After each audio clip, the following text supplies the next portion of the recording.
반갑습니다. 눈 한번 크게 떠보세요. 반갑습니다. 오늘 또 자리를 꽉 메워주셨네요. 여러분들 오신 것 환영드리고요. 제가 오늘 강의하기 전에 여러분들한테 짤막한 얘기를 하나 소개하고 싶습니다. 여기 사진 하나 띄워주세요. 제가 사우디에서 20년 살았어요. 그 20년 살았는데 사우디에서 작년에 있었던 일입니다. 이 사람이 65살 먹은 방글라데시 사람입니다. 이 사람은 청소부입니다. 사우디 날씨는 올라갈 때 50도 이상을 올라가는데 그 길거리를 저런 복장을 하고 길을 청소하는 분입니다. 65세인데 방글라데시 사람이 한 달 받는 월급은 185불, 우리나라 돈으로 환산하면 약 21만 원 정도 됩니다. 그 돈을 받고 그 뜨거운 거리를 청소하는 분이 바로 저분입니다. 어느 날 청소를 하다가 우연히 지나치는 보석가게 앞을 청소하다가 보석가게 안을 들여다보고 있는 장면입니다. 한참 들어보고 있는데 어디서 버쩍버쩍거렸지만은 이 사람은 보석 구경하느라고 무슨 일인지도 모르고 있었는데 자기도 모르는 가운데 한 장의 사진이 찍혀서 사우디뿐만 아니라 전 세계적으로 저 사람 사진이 떠돌아다니기를, 너는 청소나 할 것이지 쓰레기나 볼 것이지 왜 그 보석 가게를 들어보느냐 하면서 찍어서 올린 사람이 있었는데, 이 사진은 전 세계적으로 돌아다닙니다. 수천 회 수만 번에 걸쳐서 돌아다니는데 우연히 사우디에 있는 백만장자가 그 사진을 보게 됩니다. 그 이후에 이 백만장자는 이 사람을 찾으려고 부단히 SNS상에다 글을 띄웁니다. 약 6,500회에 걸쳐서 SNS를 띄웠는데 어떤 분이 연락이 왔습니다. 아마 그 가게가 어디쯤 될 것인데 내가 찾아보겠노라고. 그래서 그분에게 부탁을 해서 꼭 그분을 찾게 해달라고. 그래서 나중에 알고 봤더니 그 가게 그 근처에 있는 길거리를 청소하는 분을 찾게 됩니다. 그래서 이 백만장자가 이분을 만나요. 찾아가서 만나서 그 가게에 들어가서, 사진 한번 다음 장 보여주십시오. 그 사람이 보고 있던 그 금목걸이와 팔찌를 사서 선물로 줍니다. 비행기표를 사줍니다. 그리고 양식도 사줍니다. 돈도 주고 다른 여러 가지 핸드폰이나 아니면 스마트폰을 사줘서 방글라데시로 돌려보냈습니다. 자, 여기에 우리는 두 사람의 부류를 봅니다. 한 사람은 아무 의무 없이 장난삼아 이 사람을 희롱하면서 전 세계적으로 이 사람 사진을 띄운 반면에, 한 사람은 저 사람의 모습을 보고 찾아와서 위로해주고 축복해주고 선물까지 안겨준 그러한 두 사람의 행태를 보게 됩니다. 우리는 세상 살아가다 보면 이럴 때도 있고 저럴 때도 있습니다. 그러나 한 부류, 나는 도대체 어떤 부류에 있느냐? 상대방이 힘들어하고 아파할 때 같이 웃어주면서 그 사람을 조롱했지는 않았는가? 이 세상 사는 사람들 누구도, 어느 누구도 한 사람도 우위는 없나니 그랬습니다. 그런데 우리는 상대방이 나쁜 허물을 보게 되면 그거를 장난 삼아가면서 오히려 그거를 조롱거리를 삼아서 상대방에게 퍼뜨리면서 그것을 뒤에서 수군수군하는 사람이 있는가 하면 한 사람은 찾아가서 위로를 해줍니다. 여러분들은 어디에 속해 있습니까? 어쩌면 우리가 양면을 갖고 있는지도 모르겠습니다. 저는 사우디에 가서 저곳에서 살다 보니까 정말 세계에서 최고의 갑부를 보기도 하고, 저런 사람처럼 길거리에서 한 달에 20만 원을 받는 청소부들도 만난 적도 있습니다. 거기에서 제가 느낀 것은 정말 우리 인간들은 너무나도 악하다. 그렇죠? 참 악해요. 상대방이 힘들어할 때 찾아가서 위로해 주거나 다독거려 주면 힘든 사람이 얼마나 용기를 얻는지 모르시죠? 제 사위가 최근에 와서, 장인어른, 제가 한 분의 생명을 구했습니다. 그래. 야, 그게 뭔 소리냐? 자기 직장 동료 한 분 중에 어떻게 하다가 옆에 함께 근무하는 여성에게 잘못 말 한마디 던지는 바람에 성희롱으로 돼서, 절대로 그럴 사람이 아닌데도 잘못 말 한마디 잘못했는데 그 여성이 신고하는 바람에 이 사람이 자살하려고 그 마음을 죽음으로 표현해야 자기가 괜찮다는 것을 보여주기 위해서 자살하려고 그러는 와중에 믿지 않는 분이라서 사이가 연세가 훨씬 더 많은 분을 만나서 앉아서 하나님을 전도를 했다 그래요. 그래서 지금 예수 믿는다면서 그 얘기를 하는 소리 들었습니다.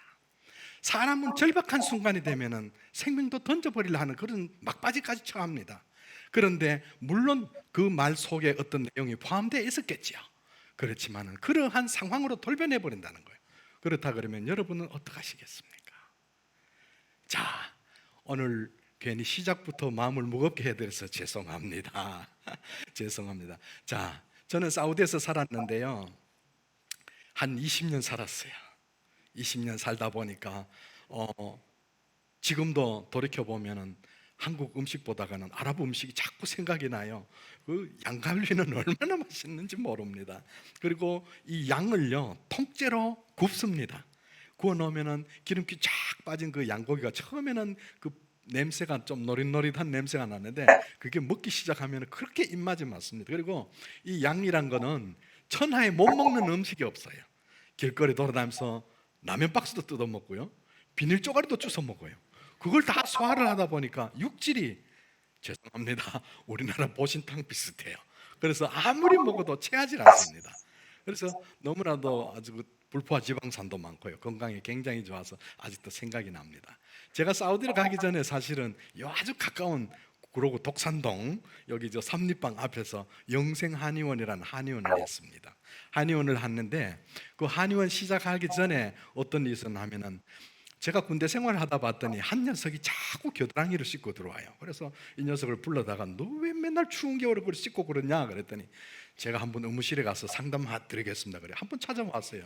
나중에 듣고 봤더니 자기 겨드랑이 밑에 냄새가 난다 그래요. 그래서 야 이놈은 냄새 나는데 뭘 그게 상관하냐. 아닙니다. 사실 이거는 액취입니다. 여러분 액취 들어보셨죠? 인내, 암내라고도 합니다. 그래서 심한 냄새 나는 분은 버스 한번 타면 5분 내로 뒷자리까지 날아가고요. 그리고 그 집 냄새 나는 집에 찾아가면 가구나 옷까지도 냄새가 배해요. 사실 이거는 몽골이안들, 엉덩이에 반점 있는 민족들에게 나는 특수한 냄새인데 이성을 유혹하는 냄새예요. 사실 이 서양인들은 그 냄새를 향수로 만드는 것도 있어요. 그래서 이성을 유혹하기 위한 냄새로요. 그런 향수도 있는데 어쨌든 동양인들에게는 아주 냄새가 독하게 나요. 그래서 이 일로 인해서 이혼한 사례도 있어요. 그런데 이 친구를 내가 그래서 야 그러면 수술하면 되지 않느냐 그랬더니 아이고 자기 여동생도 수술을 했는데 다시 재발이 됩니다 그래요. 그래서 이 친구를 붙잡고 침으로 치료를 하면 되지 않겠느냐 이렇게 해서 제가 침으로 치료를 하면서 몇 번 치료를 해봤더니 냄새가 줄어들어요.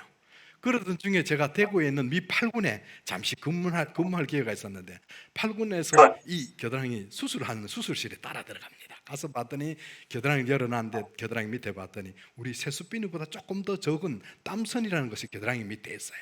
그 땀선 밑에 임파구라는 게 연결되었는데 임파구와 땀선이 연결돼서 이출분비선에는 나오는데 이출분비선에서 냄새가 나는데 많이 나는 사람이 그 냄새가 난다는 걸 알게 된 거예요. 그래서 이분들이 그 땀선을 걷어내는 수술 작업을 하는데 그 밑에 굉장히 굵은 동맥이 지나갑니다. 그러니까 그 잘못 건드렸다가 터지거든요. 그러다 보니까 제대로 제거가 안 되면은 다시 재발이 되는 걸 알게 된 거예요. 자, 그러면은 요거는 결론에 도달한 거예요. 그러면 내가 이출분비선을 침과 뜸으로 자극을 해서 마비시켜 버리면 되지 않겠느냐? 되죠. 이론이 나오고 그래서 침으로 치료하다 봤더니 냄새가 중지되어 버리는 거예요. 야, 새로운 발견이다 해서 제가 논문을 보냈어요. 그랬더니 마침 세계 침술 학술 대회가 있었는데 거기에 제가 올라가서 발표를 합니다. 그래서 서울 엠베서더 호텔에서 올라가서 세계 침술인들 모아놓고 발표를 하고 난 다음에 저는 그때까지도 대수롭지 않게 생각하는데 끝나고 내려갔더니 그때는 우리나라 MBC, KBS 두 방송밖에 없어요. 서로 내려가서 인터뷰하겠다는 거예요. 그래서 여기 가서 인터뷰하고 저 가서 인터뷰를 했습니다. 오늘 진짜 나옵니까? 물어봤더니 오늘 9시 뉴스 시간에 나갑니다 그래요. 그래서 저녁에 이제 아는 사람들 연락해놓고 정말 내가 오늘 텔레비에 나온다고 9시 뉴스 시간을 기다립니다. 딱 기다렸더니 9시 뉴스 시간 땡 하니까 전두환 대통령이 딱 나타나. 어쩌고 저쩌고 기다렸더니 그거 끝나고 제 발표한 게 나간 거예요. 침슬러도 액취가 치료된다. 어떻게 됐겠어요? 다음날 아침부터 방송국이 난리 났는 거예요. 날 찾는 방송국이. 그랬더니 막 그냥 난리가 나서 그때 당시에는 막 주간지에도 나가고요, 텔레비 나갔으니까 이름도 듣도 못한 섬에서조차 저를 찾아오는 거예요. 여러분, 치료하다 보면 돈 많이 벌겠어요, 못 벌겠어요? 결혼도 하기 전에 떼돈을 벌었습니다. 그래서 옆에다가 치과병원도 내고 옆에다가 건설회사까지 차리고 나중에는 소극장에다 투자를 하고 예식장까지도 투자를 합니다. 잘 나가지요? 야, 미국에 있는 유명한 배우를 불러다가 서울 하얏트 호텔에서 디너 쇼까지 냅니다. 그래서 나비 넥타이도 메고 아주 별짓을 다 하는 거예요. 그런데 중요한 것은 교회하고 어떻게 되겠어요? 자꾸 멀어지는 거예요. 세상 일이 바쁘다 보니까 여기 서울 남부경찰서에서 찾아와서 저보고 청소년 선거위원장을 하래요. 그래서 제가 딱 맡았어요.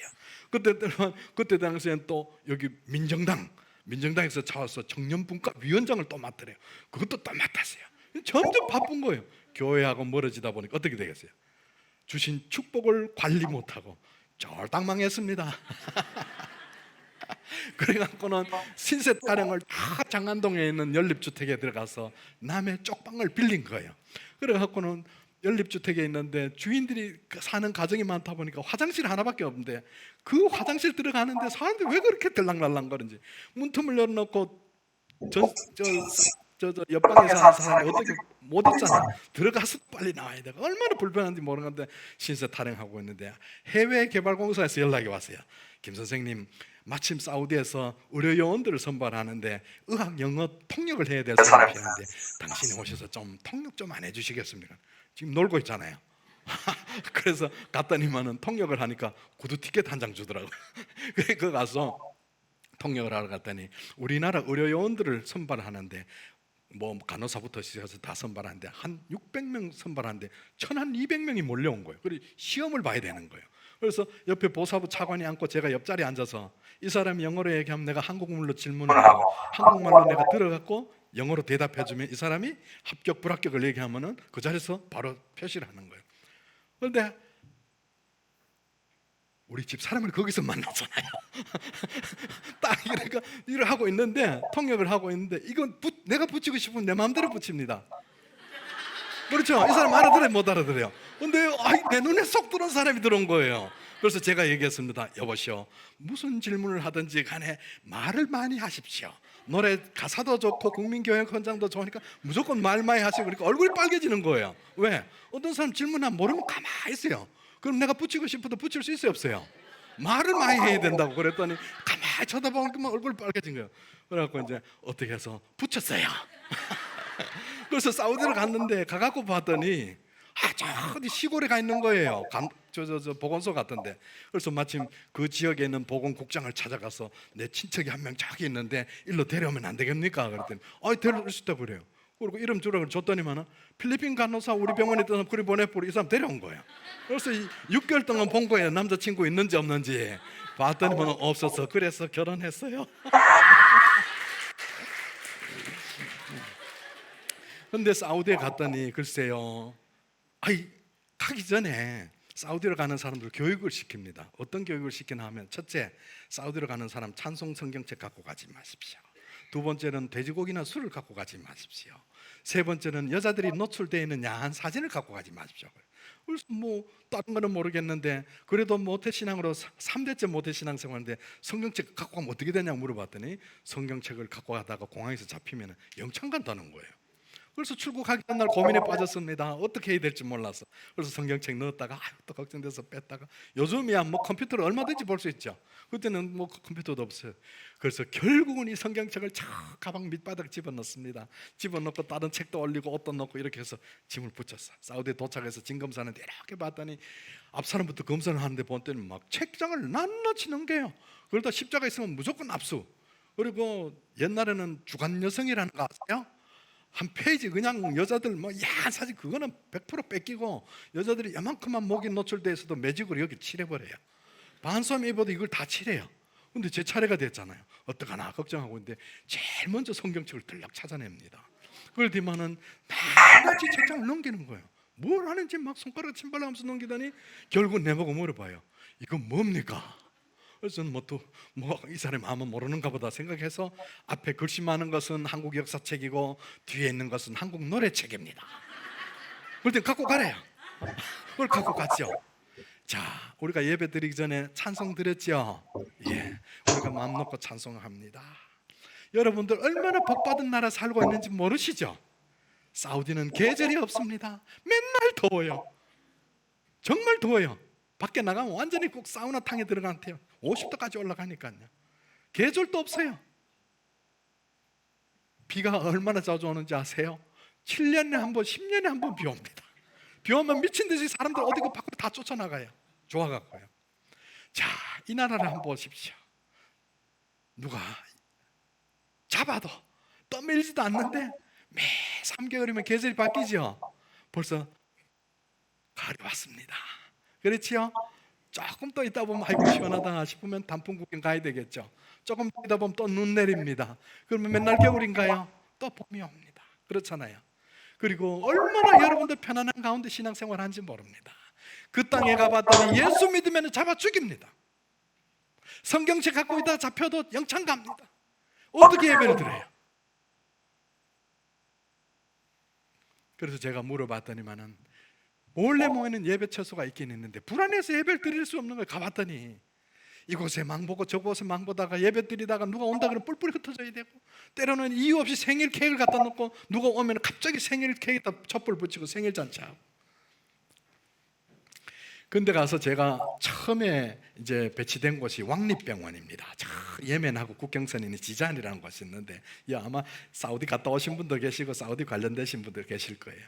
그곳에 왕립병원이 하나 있는데 거기 갔더니 아무도 사우디에는 침 놓는 사람이 없어요. 처음으로 보사부 허가를 얻어서 침술 센터를 열었어요. 침술 센터를 열어놓고 침 맞으러 오는 사람들 이제 찾아왔어요. 어떻게 치료합니까? 그래요. 그래서 침을 보여주면서 이거 찔러서 치료한다고 할 때 도망가 버려. 자기는 엉덩이 주사는 맞았는데 이렇게 뾰족한 침은 처음 봤잖아요. 그래서 또 왔어요. 와서 이번엔 침도 안 보여주고 안 아프게 치료하고 이렇게 치료한다. 꼭 보여달라네. 그걸 보여주니까 또 도망가 버려. 그리고 한 달 동안 환자 한 명도 못 봤어요. 그런데 안 봐도 정부병원이다 보니까 월급이 나오더라고요. 그러던 중에 병원 원장이 허리를 따서 꼼짝을 못하고 있다는 소리를 들었어요. 여기 갔더니만은 2주째 누워서 아직도 꼼짝도 못한다는 거예요. 그래서 제가 원장님 저한테 침 한번 맞아보십시오. 오늘 일은 안 질 겁니다. 그랬더니 들은 바는 있지만 나중에 맞겠다고. 그래서 또 이렇게 저렇게 설명을 해서 한 번만 맞아보라고. 그래서 침 맞고 부항 좀 떴는데 어떻게 됐을까요? 일어나 앉아버린 거예요. 야, 김 선생님 이거 참 신비롭네요. 우리 마누라가 변비 걸렸는데 그것도 됩니까? 보내드라고. 그리고 하고 침 맞고 또 나와버렸어. 그러니까 두 분이 광고를 하는 거예요. 형님도 가보시오, 처남도 가보십시오, 장인어른도 가보라고 왔다 갔다 하면서 이게 이제 급격하게 소문이 퍼지는 거예요. 그래서 점점 더 환자들이 많아졌는데 나중에 보니까 환자가 너무 많은 거예요. 그래서 가만히 생각해 봤더니 환자를 아무리 많이 받아도 월급이 똑같고 한 명도 안 봐도 월급이 똑같아. 때려쳐버렸어. 그리고는 사우디에 수도가 둘이 있는데 저 하절기 수도 홍해가에 있는 제다라는 도시로 갑니다. 그곳에 가서 제일 큰 병원에 가서 원장님하고 얘기하는 거, 내가 이렇게 환자를 많이 봤는데 당신하고 계약합시다. 환자 많이 보면 돈 많이 주고 그렇게 하겠냐고 하자고 계약하고 환자 보기 시작한 거예요. 환자도 오겠어요, 안 오겠어요? 몰려오지요. 그러던 어느 날 신문 기자가 와서 인터뷰를 합니다. 이렇게 저렇게 해서 이제 인터뷰를 하다 봤더니 저보고 물어봐요. 어떻게 치료하냐고, 침에 대한 역사는 어떤 거며 어떤 질병이 치료가 됐냐고 묻는 대로 대답을 했죠. 했더니만 사진을 찍더라고. 다음날 아침에 출근했더니만 의사들이 신문을 들고 제 방에 왔는데 저는 조그맣게 나올 줄 알았는데 한 페이지 다 나갔어요. 저 한국에서 왔는 의사가 바늘로 몸을 찔러서 치료를 하는데 이 병도 낫고 저 병도 낫는다고. 그런데 이 아랍 신문이 어떻게 되겠어요? 사우디만 있는 게 아니라 아랍 전체로 돌아다닌 거예요. 그걸 좀 이따 봤더니 요르단에서도 하고 두바이에서도 하고 쿠웨이트에서도 하고 바레인에서도 하고 환자들이 자꾸 몰려드니까 점점 더 이제 신문사들이 점점 어떻게 되겠어요? 막 찾아와서 졸지에 유명한 사람이 됐습니다. 왜냐하면 신문사마다 막 다 기사가 나갔으니까. 그래서 환자들 보고 있는데 하루는 병원 원장이 헐레벌떡 쫓아와서 김 선생님 왜 그러십니까? 사우디에서 엄청 높은 사람이 당신을 찾는데 오늘 자기도 따라가서 그분 손이라도 한번 잡는 영광을 누려야 되겠다. 누굽니까? 그랬더니 사우디 초대 왕의 아들입니다. 그러세요? 근데 그러더니만 여러분들 전 세계 인구가 한 70억 되죠. 지금 한 17억 명 내지 한 18억 명이 회교됩니다. 전 세계 인구 4명 중에 1명이 회교돼요. 별로 안 놀라시네. 우리나라는 별로 없지만은 전 세계 인구 4명 중에 1명이 회교돼요. 그 많은 사람이 하루에 5번씩 사우디 메카라는 곳을 향해서 절을 하는데, 그 메카에는 알라 신전이 있어요. 그 신전에는 아무도 못 들어가는데 이 사우디 초대왕의 아들이 거기를 들어가는 거예요. 한 사람이 1년에 2번씩 들어가요. 라마단 때 한 번 들어가고 하지란 절기 때 들어가요. 근데 이분이 나를 찾는다는 거예요. 그리고 알라 신전에 들어가니까 어떻게 돼요? 거의 뭐 교황보다 더 많은 사람들이 거느리고 있죠. 그러면서 준비를 해가 있더니 막 총을 든 군인들이 왔어요. 뭐 차를 몇 대를 갖고 와서 우리를 태우고 막 왱왱 걸면서 데려가요. 그걸 따라갔더니 큰 왕궁으로 데려 들어가서 수색을 하고 갔더니 쭉 앉아있는데, 가장 중간에 그 사우디 그 알라 신전에 들어간 초대왕 아들이 중간에 탁 앉았고, 주위에 장관들하고 시장들이 같이 앉아있어요. 그래서 인사를 나누고 난 다음에 차 한잔 하다 말고 저보고 그래요. 자기 목에 디스크가 걸렸는데 지금 다음 주에 수술하러 가야 되는데 그것도 침으로 치료가 됩니까? 하고 물어봐요. 그래서 난 얘기했습니다. 마이 갓, 나의 하나님이 도와주시면 당신 치료가 될 겁니다. 그랬더니 15명이 고개를 끄덕끄덕거려요. 나는 나의 하나님이라고 했는데 아마 이분들 알라라 생각한 것 같아요. 그래서 기도하면서 치료했는데 그날 바로 고개가 안 돌아가던 게 돌아간 거예요. 또 그 다음날 했더니 앞뒤로도 돌아가고, 또 이렇게 해서 6번 치료하고 병이 나아버렸습니다. 병이 나아보니까 야, 이분이 좋아요 안 좋아요? 저를 탁 껴안더니 대보고 그러면서 당신하고 내하고 친구합시다. 친구가 됐어요. 근데 친구가 되니까 매일 저를 초청하는 거예요. 근무 끝날 때쯤 되면은 그분 자동차하고 경호원들이 따라와서 저를 데리고 가요. 왕궁에 가봤더니 날마다 파티가 열리는 거예요. 맨날 파티. 봤더니 뭐 100명, 200명 우습게 모여서 양을 굽고 찌고 사내지면으로 차려놓고 매일 파티가 열려요. 왜냐하면 세계 각국에서 높은 분들이 찾아오거나 왕이든 국가 대통령들이 오면 이분 인사로 오잖아요. 그래서 함께 지냅니다. 이분과 함께 지내다 봤더니만은 주치의가 3분이나 있어요. 3분이 있는데 봤더니 시간마다 약을 갖다 줘. 이렇게 뭐하나 이렇게 봤더니 이거는 머리 빠지는데 먹는 약. 또 조금 있다 봤더니 이거는 기억력 좋은데 먹는 약. 또 뭔 약 같아. 이거는 또 이 변비가 있어서 먹는다고. 그래서 이렇게 해서 시간마다 약을 갖다 줘요. 그래서 제가 왕자님께 그랬어요. 왕자님, 이 양약이라는 것은 머리는 안 빠질지 몰라도 콩팥이 상합니다. 그리고 변비는 해소될지 몰라도 장이 상합니다. 기억력은 좋아질지 몰라도 또 안 좋은 간이 문제가 생깁니다. 그럼 어떡하라고 그래요? 저 한국에는 지금 수천 년 전부터 그냥 산에서 나는 풀뿌리, 나무 뿌리, 또 나무 껍질, 열매, 잎사귀 이런 것들을 모아갖고 조제를 합니다. 그럼 어떻게 조제를 하나 그래요? 왕자님, 쇼핑센터 가면은 맞는 옷 사 입을 수 있죠. 그렇지, 사 입을 수 있지.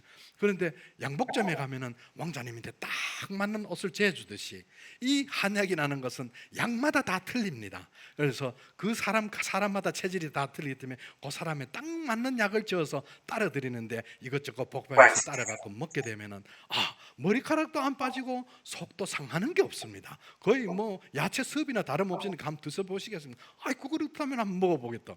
그 대신에 저하고 약속 하나 해주십시오. 한 달 동안 다른 약을 다 끊어야 됩니다. 그렇게 하겠노라고. 자, 그래서 한약을 갖다가 왕궁에서 약을 따리는 거예요. 그럼 어떻게 되겠어요? 의사들이 난리가 난 거야. 저 사람이 안 그래도 키도 조그만 게 피부도 하얗지도 않고 얼굴도 너리때리한 사람이 비과학적인 약을 갖고 와서 약 따르는, 아무리 깨끗하게 해도 거기는 벌레 나오고 먼지 나오죠. 그러다 보니 난리가 나서 왕비인데 가서 얘기하고 아들인데 얘기가 막 쪼입니다. 그런데 왕자님 뭐라 하면 기다려라, 한 달만 기다려라, 한번 먹어보자. 그래서 먹으면서 점점 어떻게 되겠어요?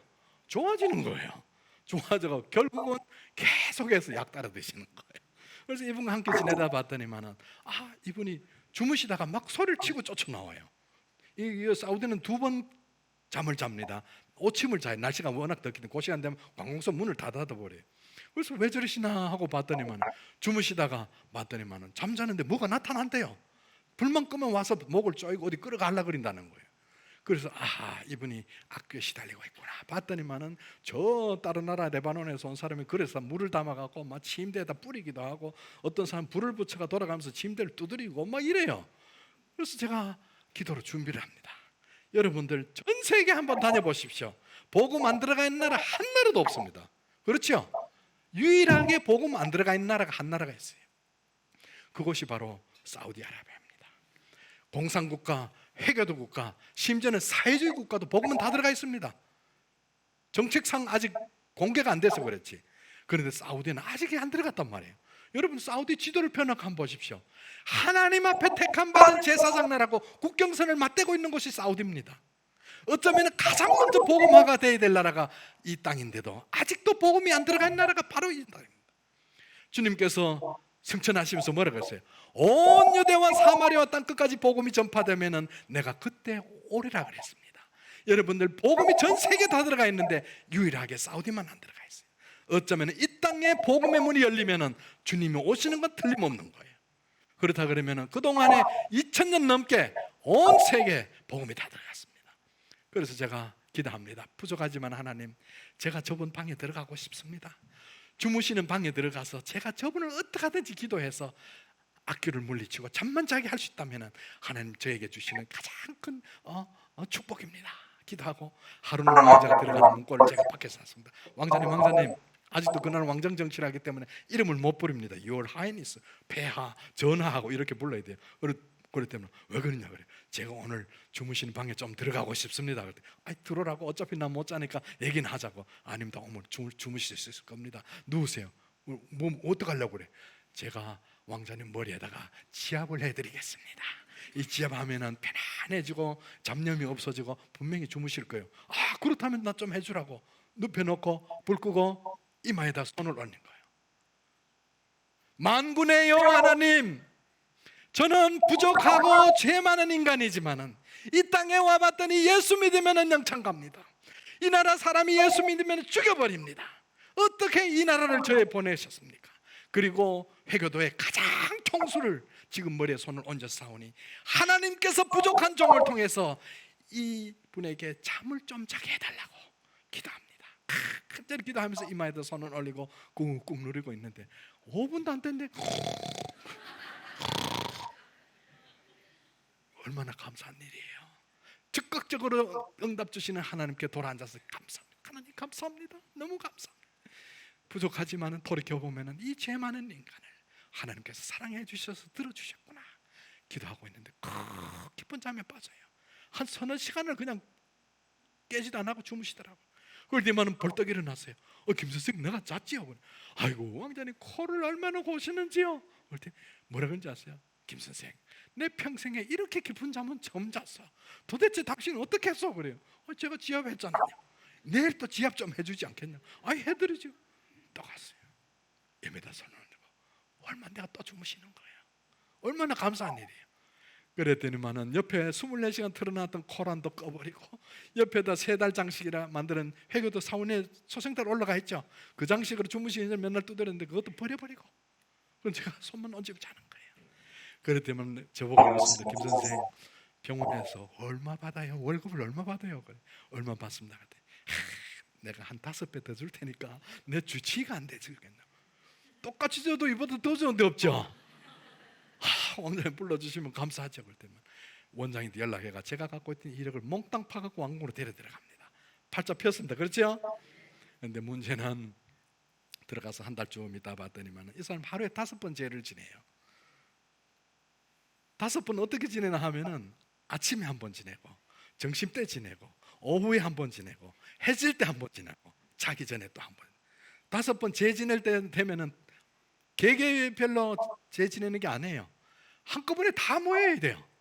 그리고 들어갈 때는 전부 다 물로 다 발끝까지 7번 씻고 무릎까지 7번 씻고 각 구멍마다 물을 헹궈내고 샌들을 벗어놓고 맥까지 향해서 한꺼번에 절을 해요. 앞에 종교 지도자가 서고요. 그런데 한 달쯤 지나니까 종교 지도자 저를 보고 묻는 거예요. 김 선생님, 왜 당신은 여기 제 참석 안 하느냐고. 너 크리스찬인데 어떻게 참석합니까? 여기 어디라고 그런 소리 하냐고. 저를 개인 면담 좀 하자 갔더니만 막 엄포를 놨다가 뭐 회유를 했다가 겁을 줬다가 여기 우리하고 같이 친구가 되고 가족이 되려면 무조건 믿어야 된다고. 그래도 나는 믿을 수가 없습니다. 나는 크리스찬에서 안 된다고 그랬더니 맨날 며칠 그러다가 강의하다가 한 2달쯤 지났는데 어느 날 이 사람 씻고 나오다가 저를 쳐다보는 눈초리가 조금 기분이 안 좋더라고요. 쓱 지나갔는데 제 얼굴에다 침을 탁 뱉어버린 거예요. 그 뭐냐면 저주하는 거예요. 이 사람들이 가장 저주하는 행위가 침 뱉는 거거든. 그래서 아무 소리 안 하고 화장실 가서 씻고 말았어요. 그런데 왕자님은 저하고 점점 더 가까워집니다. 점점 더 저를 좋아해줘요. 그런 날 어느 날 왕자 아들이 두 분이 있었는데 지금 사우디 제다의 주지사입니다. 엄청 높죠. 둘째 아들이 메디나 주지사입니다. 큰 아들이 내 나이하고 같았어요. 그래서 두 아들이 부르길래 갔더니만 김 선생 잠깐 오라고 갔더니만 김 선생 우리가 듣기에 당신이 기독교인이었는데 그게 사실입니까? 사실입니다. 저는 모태신앙으로서 제가 기독교인입니다. 그럽니다. 김 선생 아무 소리 하지 말고 여기 사우디 있을 동안 우리하고 한 가족이 돼야 되지 않겠냐? 가족 되지 않습니까? 종교가 같아야 된다. 당신하고 꼭 종교를 개종을 해서 우리가 형제처럼 같이 지내자. 그러면 당신이 개종만 하면은 우리가 정말 가족처럼 대해주고 당신이 누릴 수 있는 걸 다 누릴 수 있도록 해줘. 그래도 내가 제가 다른 건 몰라도 정말 가족처럼 생각하고 있는데 종교만큼은 바꿀 수가 없다고 그랬더니 막 몇 번 회의하고 이렇게 하다가 안 되니까 한 시간쯤 지나더니 당장 보따리 싸들고 돌아가시오. 병원으로 가시오. 다시 또 당신 보고 싶지 않다고 말았다고. 가서 보따리 챙겨놓고 그 아버지 메카 주지사 있잖아요. 아버지한테 가서 왕자님 제가 짐을 다 싸놓고 지금 병원으로 돌아가야 되겠는데 마지막 인사드리러 왔습니다. 왜 그러세요? 두 아들이 저를 불러다가 가라 그랬는데 지금 병원으로 가라 그러니까 다시 또 왕궁으로 오지 마라 그러니까 왜 그러냐고. 잘 모르겠습니다. 그랬더니 제분은 앞에서 전화를 탁 들더니 뭐라 그래요? 야 너희들 뭔 소리냐? 그랬더니 뭐라 그래요? 난리가 났죠. 지금 왕궁에 소문이 다 퍼졌고 그 사람 그 기독교인인데 아버지가 누구신데 알라 신전에 들어가시는 분 옆에 어떻게 기독교인을 옆에 주치의로 데리고 있습니까? 이거는 말도 안 된다. 당장 쫓아내야 됩니다. 저는 쫓겨날 줄 알았어요. 그런데 이분이 나를 욕할 줄 알았는데 아들을 향해서 야단을 칩니다.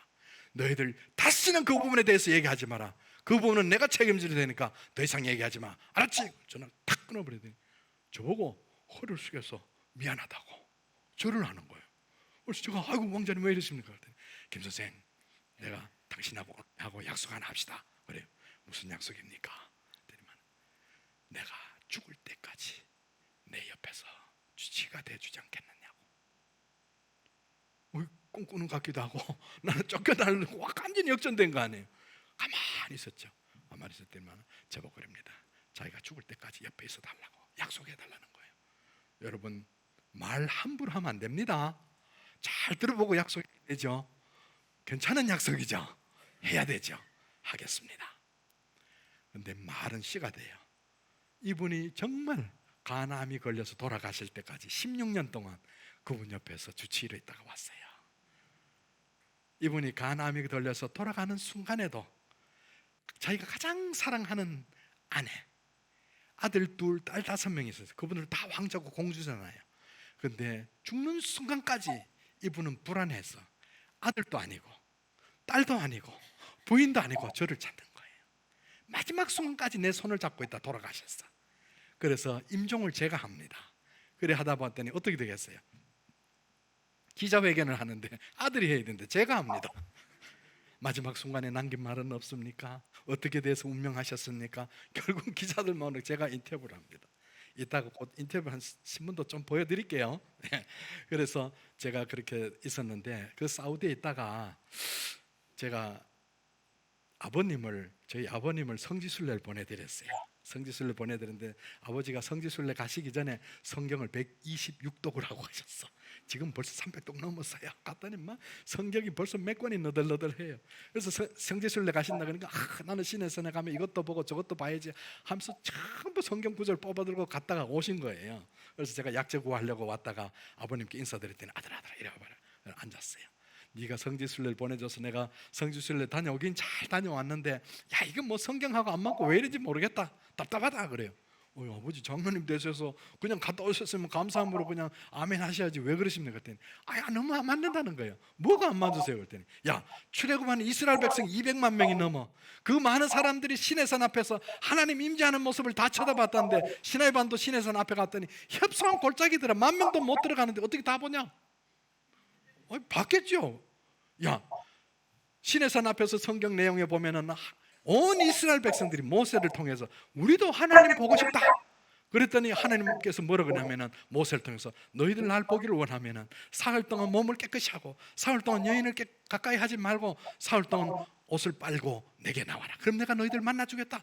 그래서 성경에 봤더니 출애굽기 보면은 온 이스라엘 백성들이 시내산 앞에서 사흘 만에 임재하는 모습을 다 쳐다봤어요. 봤더니 산 위에 불이 붙어서 화염이 충천하고 천둥과 흑암 가운데 하나님이 나타나셔서 온 이스라엘 백성들 앞에 나타나셔서 이스라엘 백성들 살아갈 율례와 법도를 전했다고 나와 있어요. 그럼 다 쳐다봤다는데 그 이스라엘 백성들 200만 명이 지칠 만한 공간이 있어야 되는데 갔더니 협상 골짜기더라는 거예요. 아이, 그래도 맞겠죠. 왜 그러세요?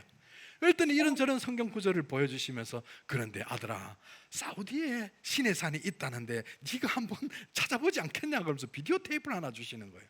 그 나중에 봤더니 어떤 미국에 있는 사람이 옛날 고문서를 뒤지다가 사우디에 시내산이 있을 가능성이 있다는 비디오 테이프를 주신 거예요. 그걸 사우디에 와서 가만히 봤어요. 저도 성경 수도 없이 읽어보고 출애굽 공과 공부도 아이들에게 공과 시간에도 설교도 하기도 했는데, 아니 사우디에 어떻게 시내산이 있단 말인가 봤더니 우리는 성경 그냥 쭉 읽기만 했어요. 지도책을 갖다 내놓고 대비해보질 않았어요. 출애굽기 2장 15절에 보면 모세가 바로 왕궁에서 왕자로 있다가 사람 죽이는 바람에 어느 날 미디안 땅 우물가에 앉았더니, 미디안 땅 어디 있는지를 내가 몰랐잖아요. 가놓고 봤더니 사우디가 미디안이에요. 미디안이 누구냐 하면 아브라함이 사라하고 살다가 사라가 죽고 난 다음에 구드라라는 두 번째 부인을 얻었는데 구드라에게서 또 6명의 아들이 태어납니다. 큰아들 이름이 스므란, 역산, 무단, 미디안. 네 번째 아들이 미디안인데 이 사람도 전부 아랍 사람들이에요. 그때 당시에 이름 붙여놓은 땅 이름이 어느 날까지 그 지명 이름 그대로 미디안으로 불리고 있어요. 그러면 모세가 미디안으로 도망와서 우물가에 있다가 이드로 딸들을 만나서 거기서 이드로 딸 한 사람하고 결혼을 해서 거기에서 40년 동안 양치는 목동이 되어 있다가 나이 80이 돼서 어느 날 광야 끝에 갔는데 떨기나무에 불이 붙었는데 타질 않으니까 가까이 가봤더니만 그 불꽃 가운데 하나님의 음성이 들리는 거예요. 모세야, 모세야. 깜짝 놀라서 엎드렸어요. 사람은 없는데 불 속에서 들리는 음성이에요. 엎드려 갖고 있더니만은 모세야, 이곳은 거룩한 곳이니 네 신을 벗어라. 신을 벗습니다. 신을 벗는다는 의미는 뭐냐 하면은 구약 시대 때에 어떤 자기가 돈을 빌려준다든지 아니면 어떤 밭을 빌려준다 했을 때에 자기 빌려간 사람이 자기가 신던 신발 한 짝을 그 빌리는 사람한테 주는 거예요. 이게 증표가 됩니다. 그리고 옛날에 종은 신발을 신을 수가 없습니다. 다윗이 자기 아들 압살롬에게 쫓길 때도 신발을 벗고 종처럼 머리를 풀어 흩뜨리고 감람산을 울면서 올라갔다는 기록이 있습니다. 예수님도 어쩌면 십자가를 메고 갈 때 종의 모습이기 때문에 신발을 신기지 않았을 수도 있습니다. 뭐냐 하면은 갖고 있는 마지막 그 신발까지 네가 다 벗어야 내 종이 된다는 거예요. 하나님의 종이 된다는 게 그렇게 쉬운 건 아니에요. 그래서 신을 벗고 없었더니 그 불꽃 가운데 하나님 나타나셔서 하시는 말씀은 모세야, 너는 애굽으로 가서 내 백성들을 데리고 이 산에서 나를 섬기리니 이것이 내가 너를 보낸 증거다. 그러면은 모세가 도망갔던 땅은 미디안이고 거기서 양치다가 거기서 하나님을 만났는데 하나님이 가서 백성들 데리고 이 산에서, 그러니까 이 산이 미디안에 있어야 되는데 우리가 알고 있는 신의 산은 온 세계 사람들이 시나이반도에 있단 말이에요.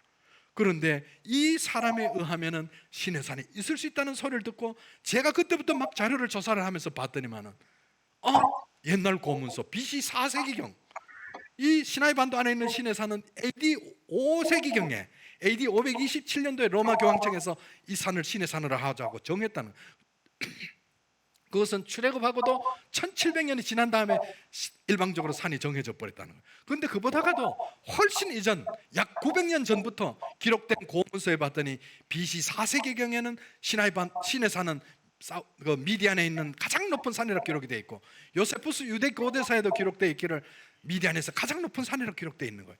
야, 그럼 내가 사우디에 있을 동안에 여기를 한번 탐사해 봐야 되겠다. 그래서 많은 자료를 모으고 준비를 해서 그 산을 탐사를 합니다. 탐사를 하는데 탐사하기 위해서는 물론 다른 장비도 중요하고 사막에 들어가야 되는 가장 중요한 것은 자동차거든요. 왜냐하면 사우디가 여러분들 우리나라 땅의 12배입니다. 제가 살고 있는 데서 그거 까는 데까지 가는 데만 1200km예요. 그리고 그 땅이 반도 중에서도 폭이 또 1000km, 1200km가 넘어요. 그 넓은 땅을 돌아다닌다는 것은 정말 쉬운 일이 아니에요. 왜냐하면 많은 분들이 사막에 들어갔다 이정표가 없고 사막 한가운데 행방을 못 찾아서 죽은 사람이 수시로 신문에 오르락내락거리거든요. 그러니까 필요한 것은 나침반도 필요하고 정밀한 지도도 필요하고 여러 가지 필요하죠. 성경 구절 뽑고 거기를 가야 되는데 왕자가 제게 준 차는 일반 승용차였어요. 근데 내가 꼭 필요한 것은 사막을 함부로 막 돌아다닐 수 있는 사령구동 집차가 필요한 거예요. 그래서 집차를 준비하기 위해서 1년 동안 돈을 모아갖고 이제 차 정도 준비를 해놨어요. 내가 저 차를 사겠다고 쇼룸에서 봐놨어요.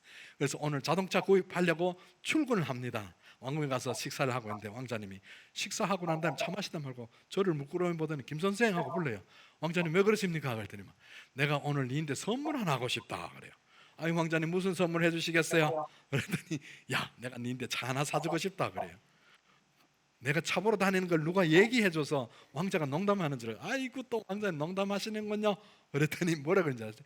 아니야 진짜 차 사주고 싶어서 그러는 거야. 그 대신에 차 종류는 네가 정해라. 가만히 뭐 장난이 아니에요. 아이고 왕자님 그럼 제가 꼭 필요한 건 집차입니다. 기회는 한 번뿐이야. 빨리 얘기해. 아닙니다. 제가 꼭 필요한 건 집차입니다. 사령구동 힘센 차면 됩니다. 왜 집차냐? 그래서 제가 그랬습니다. 사막도 달리고 바닷가를 달리고 싶습니다. 꼭 그렇다면 내가 집차를 사주지. 그러니까 며칠 지난 다음에 출근했더니 자동차 열살줘야 네 차 와 있다고 가보라고. 차고에 갔더니 차 뭐 세계에서 좋은 차는 다 와 있잖아요. 그래 가서 이렇게 눌렀더니 불이 하나 삑거려 이렇게 봤더니 집차인데 깜짝 놀란 것은 번호판이 왼쪽 번호판을 달아놓은. 왕자님도 갔습니다. 왕자님 차 너무 좋습니다. 그거 내 이름으로 돼 있는데 네 이름으로 바꿔 타도 되고 어떡할래? 그냥 타겠습니다. 그래? 그렇다 알았다. 그러더만 왕자들만 쓰는 로얄 패밀리 전용 서한이 따로 있어요. 거기에는 야자수 나무 있고 금으로 만든 칼이 2개가 딱 들어가 있는데 거기다가 뭐라고 썼냐면 이 사람은 나의 주치로서 사우디 전역을 여행할 수 있고 모든 공무원은 무조건 이 사람 도와주고 어떤 조치를 취하려면 내 허락 없이 아무 조치해도 못 취한다.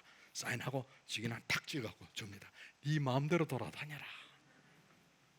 왜 그런가 하면은 저는 사실 그때 굉장히 불안해요. 왜? 신의 산으로 추정되는 미디안에서 가장 높은 그 산이 이미 사우디 정부에서 조사를 해서 거기가 신의 산임이 밖으로 노출되지 않게 하기 위하여 거기에는 이미 군사지역으로 만들어버렸습니다. 거기에다가 미사일을 갖다 놓고 레이더를 설치를 해놓고 접근을 못하게 해놓은 거예요. 그래서 그때부터 제가 탐사를 하긴 한다면 불안하잖아요. 그래서 거기 가서 약 6년 동안 12차례를 탐사합니다. 여러분들 생각할 때 6년 쓱 지나간 것 같죠?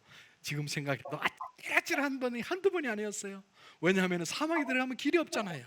가다 보면은 차가 푹 빠져요. 근데 거리로 사람 언제 지나갈지 모르는 거예요. 그러면 사람 안 지나가면 죽어요, 살아요?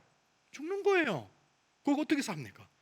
그럴 때마다 하나님께서 또 사람들을 보내줘서 난데없이 집차가 나타나서 우리를 구해주고 가고 난데없이 중장비 차가 나타나서 꺼내주고 가고요. 그런 적이 여러 차례 있었고 때로는 탐사하다 봤더니 사막에는 유목민들도 있어서 총을 갖고 다녀요. 총을 목에 들이대서 막 우리 가족들을 어떻게 막 나쁘지 달라 그러기도 하고 때로는 칼을 갖다 들고 오기도 하고 이런 저럴 때마다 하나님께서 참 지금 생각해도 너무 감사한 것은 그럴 때마다 하나님께서 특이한 섭리 속에서 우리를 구해 주셨어요. 그래서 그 자료를 갖고 와서 찍은 사진과 동영상들인데 보고 싶으시죠? 네, 그걸 한번 보여드리도록 하겠습니다. 자, 하나님의 말씀은 1.1획도 변함이 없습니다. 그거를 성경과 비교를 하면서 한번 보도록 하겠습니다. 여기 바로 지금 보시는 산이 사우디 아까 얘기했던 미디안 땅에서 가장 높은 산입니다. 산 이름을 한번 따라 해볼까요? 알로즈. 아람말 어떻게 그러지 알았어요? 알은 의미가 없어요. 이제 영어에 비교한다면은 저 관사에 관련된 더 불어를 하면 라라고 많이 붙이죠. 그런 뜻인데 알로즈라고 하는데 알로즈라는 것은 무슨 뜻이냐 하면은 아몬드란 뜻입니다. 우리가 씨앗 아몬드 있죠. 이 산 이름이 아몬드 산이에요. 그런데 알로즈라는 말이 그 발음도 같고 뜻이 같은데 아람 말하고 히브리 말이 같아요. 그러니까 해교도들도 알로즈라 하고 때로는 이 유대인들인데도 알로즈 그러면은 아몬드를 의미해요. 그래서 이 산 이름이 아몬드 산입니다. 그리고 이분이 저하고 16년 동안 함께 있었던 해교도 총수였습니다. 총수인데 자기 형이 왕이잖아요. 그러니까 돌아가신 파하드 왕도 제가 가서 치료하고, 그 다음에 또 돌아가신 압달라 국왕이 있었어요. 지금 왕 말고 지금 왕의 전에 있었던 압달라 국왕도 제가 치료를 했어요. 그러니까 이분과 함께 지났고, 이분이 이 차 번호가 특별히 999입니다. 아무나 붙일 수 없는 왕족 번호를 자기 이름으로 만들어 갖고 여기다가 제 이름으로 넣어 갖고 마음대로 돌아다닐 수 있는 특별 허가서를 써줬고요. 우리가 1차 탐험이 끝나고 돌아오다가 이렇게 기념사진을 찍었습니다. 이 막내 녀석은 미국에서 공부하다 와갖고 해병대 제대하고 또 미국 가서 공부하고 있고요. 여기 턱골에 있는 애가 요때 당시에 10살이었어요. 10살이었는데 시집가서 아들 낳았고 제가 외손주를 봤습니다. 둘째 딸도 역시 시집가서 아들 낳았고요. 자, 이게 이제 신문 각 일간지에 나간 신문들이고, 요 신문에 마지막으로 제가 이 돌아가신 임종할 때 기자들하고 인터뷰했던 내용이 여기 제 이름도 들어가 있고 그 기사가 나가는 것들이고요. 자, 여기 오늘 공부 좀 해봐야 되겠는데, 여기가 시나이 반도입니다. 시나이 반도는 역삼각형으로 생겼는데 왼쪽의 것도 홍해라 그리고 오른쪽도 홍해라 그래요. 근데 이게 굉장히 헷갈리는 거예요. 차라리 한쪽을 홍해라 그리고 다른 거는 다른 청해라 그래서 싸울 이유도 없을 텐데 두 개 다 홍해라 그러 놓으니까 어느 게 홍해인지 지금도 아직도 학자들이 헷갈리는 거예요. 근데 문제는, 중요한 것은 홍해는 시내산 도착하기 전에 홍해를 건너야 되거든요. 그런데 시내산을 여기라 그러니까 무조건 여기 어딘가에 건넌 걸로 지금 주장을 하는데 성경하고 맞춰보면 안 맞는 거예요. 그래서 이게 만약에 출애굽 여정이 틀린다, 잘못됐다, 일어나지 않았다라고 밝혀져 버리면은 기독교 전체가 문제가 생깁니다. 왜 그런가 하면은 출애굽 당시에 출애굽하기 전날 4일 전날 밤에 유월절 행사를 합니다. 문설주에다가 양의 피를 바르는데 그 피가 곧 오실 예수님에 대한 예표거든요. 마지막 부분에 가서 거기에 대한 의미를 한번 되새겨 보기도 하고요. 요 시나이 반도 안에 요 시내산이 있게 되는데, 이 시내산은 아까도 말씀드렸던 것처럼 출애굽하고 1700년이 지난 다음에 로마 교황청 AD 527년도에 유스티니아누스 황제 때 이스라엘 시내산으로 정해버렸습니다. 그런데 이제 여기 요 지점을 아카바라 그리는데요, 아카바에서 많은 일들이 군사적으로 충돌이 많이 생기거든요. 그래서 이집트 땅은 여기까지가 경계선입니다. 그리고 여기가 이스라엘이고 요르단이고 여기가 사우디예요. 근데 이거 옛날 고지도인데, 옛날 지도에 봤더니 여기에 사우디의 북부 아라비아에 봤더니 미디안, 아까 말씀드렸던 모세가 도망갔던 땅이 미디안이에요. 근데 요 미디안 안에 산 하나가 있는데 산 이름이 호렙산이 있는 거예요. 신의 산을 호렙산이라고도 하고 호렙산을 신의 산이라고 하거든요. 근데 옛날 진화에 호렙산이 미디안 땅에 있었는데 이거는 묵살당했고 아무것도 없는 산이 왜 신의 산으로 됐는지 다시 한번 이따 보도록 하고요. 자, 그리고 중요한 것은 신의 산 여기 있든 저기 있든 구원하고 상관없습니다. 오늘 여러분 오신 여러분들에게 제가 드리고 싶은 것은 예수 그리스도 한 분을 우리의 구주로 믿기만 하면은 여러분들은 구원을 받습니다. 그 마지막 우리 2강, 3강, 4강에 이어서 계속해서 그 부분이 강조가 될 거예요. 이따 보도록 하고요. 그래, 어쨌든 시나이 반도 안에 신의 산뿐만 아니라 그 외에도 약 한 16군데 정도를 학자들마다 신의 산이다, 거기가 아니고 이쪽이다 하면서 지금 의견들이 분분해요. 그런데 그 3개 중에 가장 유력시 되는 산 하나가 이제 가장 많이 추정하고 있는 AD 527년에 지정한 자발무사, 그 다음에 네게브 사막 안에 또 하르카롬이라는 곳 하나 있고, 사우디 안에 또 하나 제가 주장하고 있는 것, 그리고 또 제가 주장하고 있는 것을 같이 이제 또 주장하는 분들이, 교수님들이 미국의 하버드 대학교의 무어 교수나 스웨덴 스톡홀름에 있는 캐롤린스카 대학교 교수 몰러 교수나 함께 이 부분을 주장하고 있습니다. 자, 여러분들 요거는 피라미드 아시죠? 피라미드 안에 들어가면 전부 돌로 만들어져 있기 때문에 피라미드 안에다가 돌에다가 새겨 놓은 그림입니다. 이 벽화를 자세히 봤더니 이 분이 바로왕입니다. 바로왕이 곤봉대를 메고 이 노예들의 머리를 움켜쥐고 때리려고 하고 있어요. 그래서 주위에 있는 글자들을 해독을 해봤더니만은 이 노예들을 가리켜서 하비루라고 기록을 해놨어요. 그러면 그때 당시에 하비루가 어떤 의미를 내포하고 있나 하면은 외국에서 잡혀온 노동자거나 아니면 천한 사람들을 일컬어서 하비루라고 기록이 되어 있어요. 그래서 지금 히브리 사람들을 히브리인이라 그러죠, 이스라엘 나라 사람들을. 그래서 이 하비루가 지금 히브리인들의 어원이 됐을 가능성이 있다. 뭐 하면은 여기에다가 벽화에도 그려져 있듯이 그때 당시에, 왜냐하면 이스라엘 나라 사람들이 이집트에서 종사를 합니다. 종사를 하다가 인구가 많이 불어나니까 그 다음에는 모세를 보내서 그 사람들을 다 데리고 나오는 것이 바로 출애굽인데, 그 장면이 여기 이미 기록되어 있었다 하는 것을 말씀드리고요. 여기 보게 되면은 시나이 반도 안에 여기가 국경선이 있는데 여기 이스라엘 나라고요. 여기에 애굽 시내라는 게 표현되어 있어요. 애굽 시내라고 표현되어 있는 이유는 뭐냐 하면은 애굽 땅이라는 거죠. 그렇죠? 만약 여기가 애굽 땅이 아닌데 애굽 시내라고 표현할 수 있어요? 안 되죠. 예, 그런 것처럼 여기 애굽 시내라고 표현되어 있는데, 이 애굽 시내에 관련된 기록을 성경에 봤더니만은 출애굽하기 500년 전부터, 아브라함 때부터 여기를 이미 애굽 시내라고 부르고 있었어요. 아브라함이 하나님 앞에 제물을 바쳤더니 하나님께서 아브라함을 통해서 뭐라고 하면, 내 후손들이 애굽에서 종살이 하다가 430년 후에 너희 백성들이 다 출애굽에 나와서 가나안 땅에 들어와서 그 땅을 차지할 텐데, 그때 땅 경계선이 바로 애굽 시내에서부터 저 큰 강 유프라테스 강 알죠? 유프라테스 강까지 너희들 땅이다 해서 그것이 나중에 이루어집니다. 출애굽해서 이 땅을 차지하고 솔로몬 시대 때는 정말 유프라테스 강까지가 유대인들이 다 차지했어요. 그게 이루어지는 장면들이고요. 근데 이제 중요한 것은 시나이 반도 안에 여기 봤더니 우리가 알고 있는 시내산으로 추정하는 시내산이 여기 있는 거예요. 있는데 옛날에는 이런 지도가 없었어요.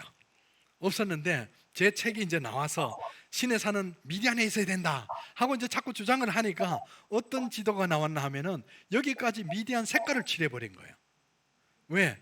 이 땅을 미디안에 포함시키려고 하는 계획이죠. 왜 분명 여기는 미디안인데 왜 여기까지 미디안하고 같은 색깔을 칠해놨어요? 분명히 아닌데도 그걸 놓고 여기는 이집트 애굽 시내라고 해놨어요. 그래서 성경에 보면은 애굽 시내라는 말이 성경 여러 곳에 나와요. 그래서 이런 것들 저건 비교해 보면은 옛날부터 여기는 애굽 땅이었다 하는 것을 우리가 알 수 있고요.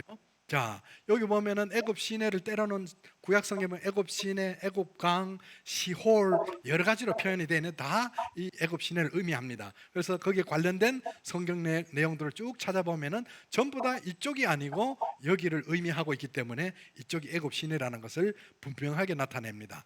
자, 그런데 중요한 것은 여기 시내산하고 물음표가 붙었어요.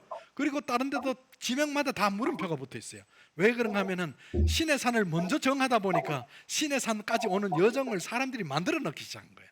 그러다 봤더니 지명마다 전부 다 물음표를 다 붙여놨어요. 그래서 시내산이 여기도 하나 있고 여기도 시내산하고 또 물음표가 있어요. 그리고 다른 지도 보게 되면은 그 다른 이런 것도 있는데 요 시나이 반도인데, 재밌는 것은 이 시나이 반도 안에 여기가 만약에 시내산이 있다 그러면은 또 안 맞는 부분이 있어요. 왜 그러냐면 출애굽하기 2000년 전부터 요 주위에는 고대 광산이 있는 거예요. 광산 중에 특별히 요것은 파란색 나는 돌입니다. 비치석 아세요? 예, 그 터키석이라 그러죠. 그게 터키에서 나오는 게 아니에요. 그게 원래 아랍말로 톨카즈라 그래요. 근데 이 톨카즈가 말이 잘못 변해서 터키석이라 그랬는데 여기에서 이런 돌이 비치석이 나오고요. 옆에 요 보라색 돌이 라비스 라졸리라는 또 보석이 나와요. 그 광산도 여기 있고 여기에는 구리 광산이 있고 금 광산이 있어서 요 시내산으로 얘기하는 주위에 고대 광산인데 출애굽하기 2000년 전부터 이미 애굽에서 군인들을 또 가서 지키고 있었고 광부들을 지키고 있었고 광물을 캐가서 바로 왕인들을 갖고 갔단 말이에요. 그리고 여기에 보면은 세라빗 엘카뎀이라는 곳이 이 광산이 있는데 거기에 출애굽하기 2000년 전에 세워놨던 많은 비문들이 지금도 발견이 되고 있어요. 그런데 어떻게 이 산 앞에 200만 명이 되는 이스라엘 백성들이 11달 5일 동안 십계명 받을 때까지 한 번도 공격 안 당했고 38년 동안 여기 돌아다닐 동안 한 번도 잡혀가지도 않았냐는 거예요. 그러니까 출애굽을 해야 되는데 성경에 봤더니 애굽에서 나가라, 애굽에서 나가라 이 소리가 성경에 47회에 걸쳐서 나옵니다. 그래서 이 부분들이 맞지 않는데, 또 재밌는 것은 우리는 사우디에서 여기까지 자동차를 갖고 갈 수 있어요. 그래서 이 육로로는 못 가고 아카바까지 가서 아카바에다가 큰 배에다가 차를 싣습니다. 싣고 그 차가 여기 와서 누에이바라는 곳에 와서 내려놓으면은 차를 끌고 여기 마음대로 돌아다니는 거예요. 근데 이집트 또 그 차 번호를 바꿔줘요. 그래 돌아다니는데 어쨌든 저도 이 시나이 반도 안에 있는 시내산을 탐사하기 위해서 자동차를 몰고 간 거예요. 가서 이 시나이 반도 안에 있는 시내산에 이제 들어갑니다. 들어가면서 나는 왜 또 거기를 가보고 싶었나 하면은 저기 가서 유대인들을 만나서 야 유대인들아 너희들은 신의 산이 어디 있다고 생각하느냐 하고 물어보고 싶었거든요. 갔는데 이 산골짜기 가면서 봤더니 유대인들 한 명도 없는 거예요. 제일 많이 오는 나라 사람들이 한국 사람. 아이고 권사님 쉬었다 가요. 장로님 다리 아파요. 목사님 같이 가요. 한국 사람 버글버글해. 1년에 약 4만 명 갑니다. 자, 4만 명이 여기를 신의 산을 가는데 중요한 것은 고고학자도 아니고 그렇죠? 난데없이 어느 날 갑자기 이상한 집사가 하나, 그때 당시에 집사였는데 집사가 나타나서 신의 산에 거기 있는 것이 아니고 사우디에 있다. 내가 봤다. 만져보고 왔다. 주장을 했더니 발칵 뒤잡아졌어. 누가요? 성지순례업자들이. 그렇잖아요. 성지순례객 10명만 내가 모아갖고 가잖아요. 그러면은 한 명분 날 줍니다. 사업 괜찮죠? 한 번 가려면 한 250만 원 들어가요. 거기다가 유럽까지 돌면은 한 400만 원 가까이 들어가요. 그러면 10명 모으기 쉽죠? 근데 그 사업이 어떻게 되겠어요? 난리가 난 거예요. 가는 사람마다 저 누가 그러는데 신의 산 여기 안 있고 저쪽에 있다는데요. 근데 어떻게 되겠어요? 그러니까 그 사람들이 나를 공격하기 시작한 거예요. 자, 그걸 떠나서 어쨌든 이 시나이 반도는 이스라엘을 그래서 3번이나 이 시나이 반도를 뺐습니다. 중동 1차 전쟁 1946년도 한번 뺐었고 중동 2차 전쟁 57년도에도 한번 뺐었고 마지막으로 뺏은 게 6.1 전쟁 아시죠? 1967년도 전쟁을 해서 6일 만에 시나이 반도를 뺐습니다. 그런데 이번에 저희들이 6월 1일부터 사실 이스라엘 국회의장과 거기에 관련된 분들의 초청으로 이스라엘을 다녀왔어요. 그런데 거기 갔더니 우리가 내리자마자 가장 먼저 우리한테 인사하러 오신 분이 누군가 하면은 이스라엘 전 관광부 차관을 했던 분이 우리한테 인사하러 왔어요. 근데 이분이 계속 따라다니면서 우리한테 안내해 줬는데 이분 얘기를 들어봤더니 6.1 전쟁 때 이분이 직접 전쟁에 참가하시던 분이에요. 근데 참가했던 분인데 문제는 회교도들이 골란공원에 전부 다 포를 끌고 올라와서 만약에 한꺼번에 쏴버렸으면은 예루살렘 다 날아가 버린 거예요, 이스라엘이. 그런데 올라왔다는 소리를 듣고 전쟁을 하려고 봤더니 올라갔더니 여러분들 하나님은 구약시대 때만 나타나십니까? 아니에요. 오늘도 하나님은 살아계세요. 오늘도 역사를 하세요. 그런데 이분이 전쟁을 하려고 하는데 공격을 할 줄 알고 올라가 봤더니 모든 포문이 어디서 공격을 당했는지 모르는데 포문이 다 깨져 있고 자기네들끼리 싸우고 자기네들끼리 도망가고 있더라는 거예요. 깜짝 놀랐다는 거예요. 거기에 참석했던 분이에요. 이분이 관광부 차관까지 지냈던 분이란 말이에요.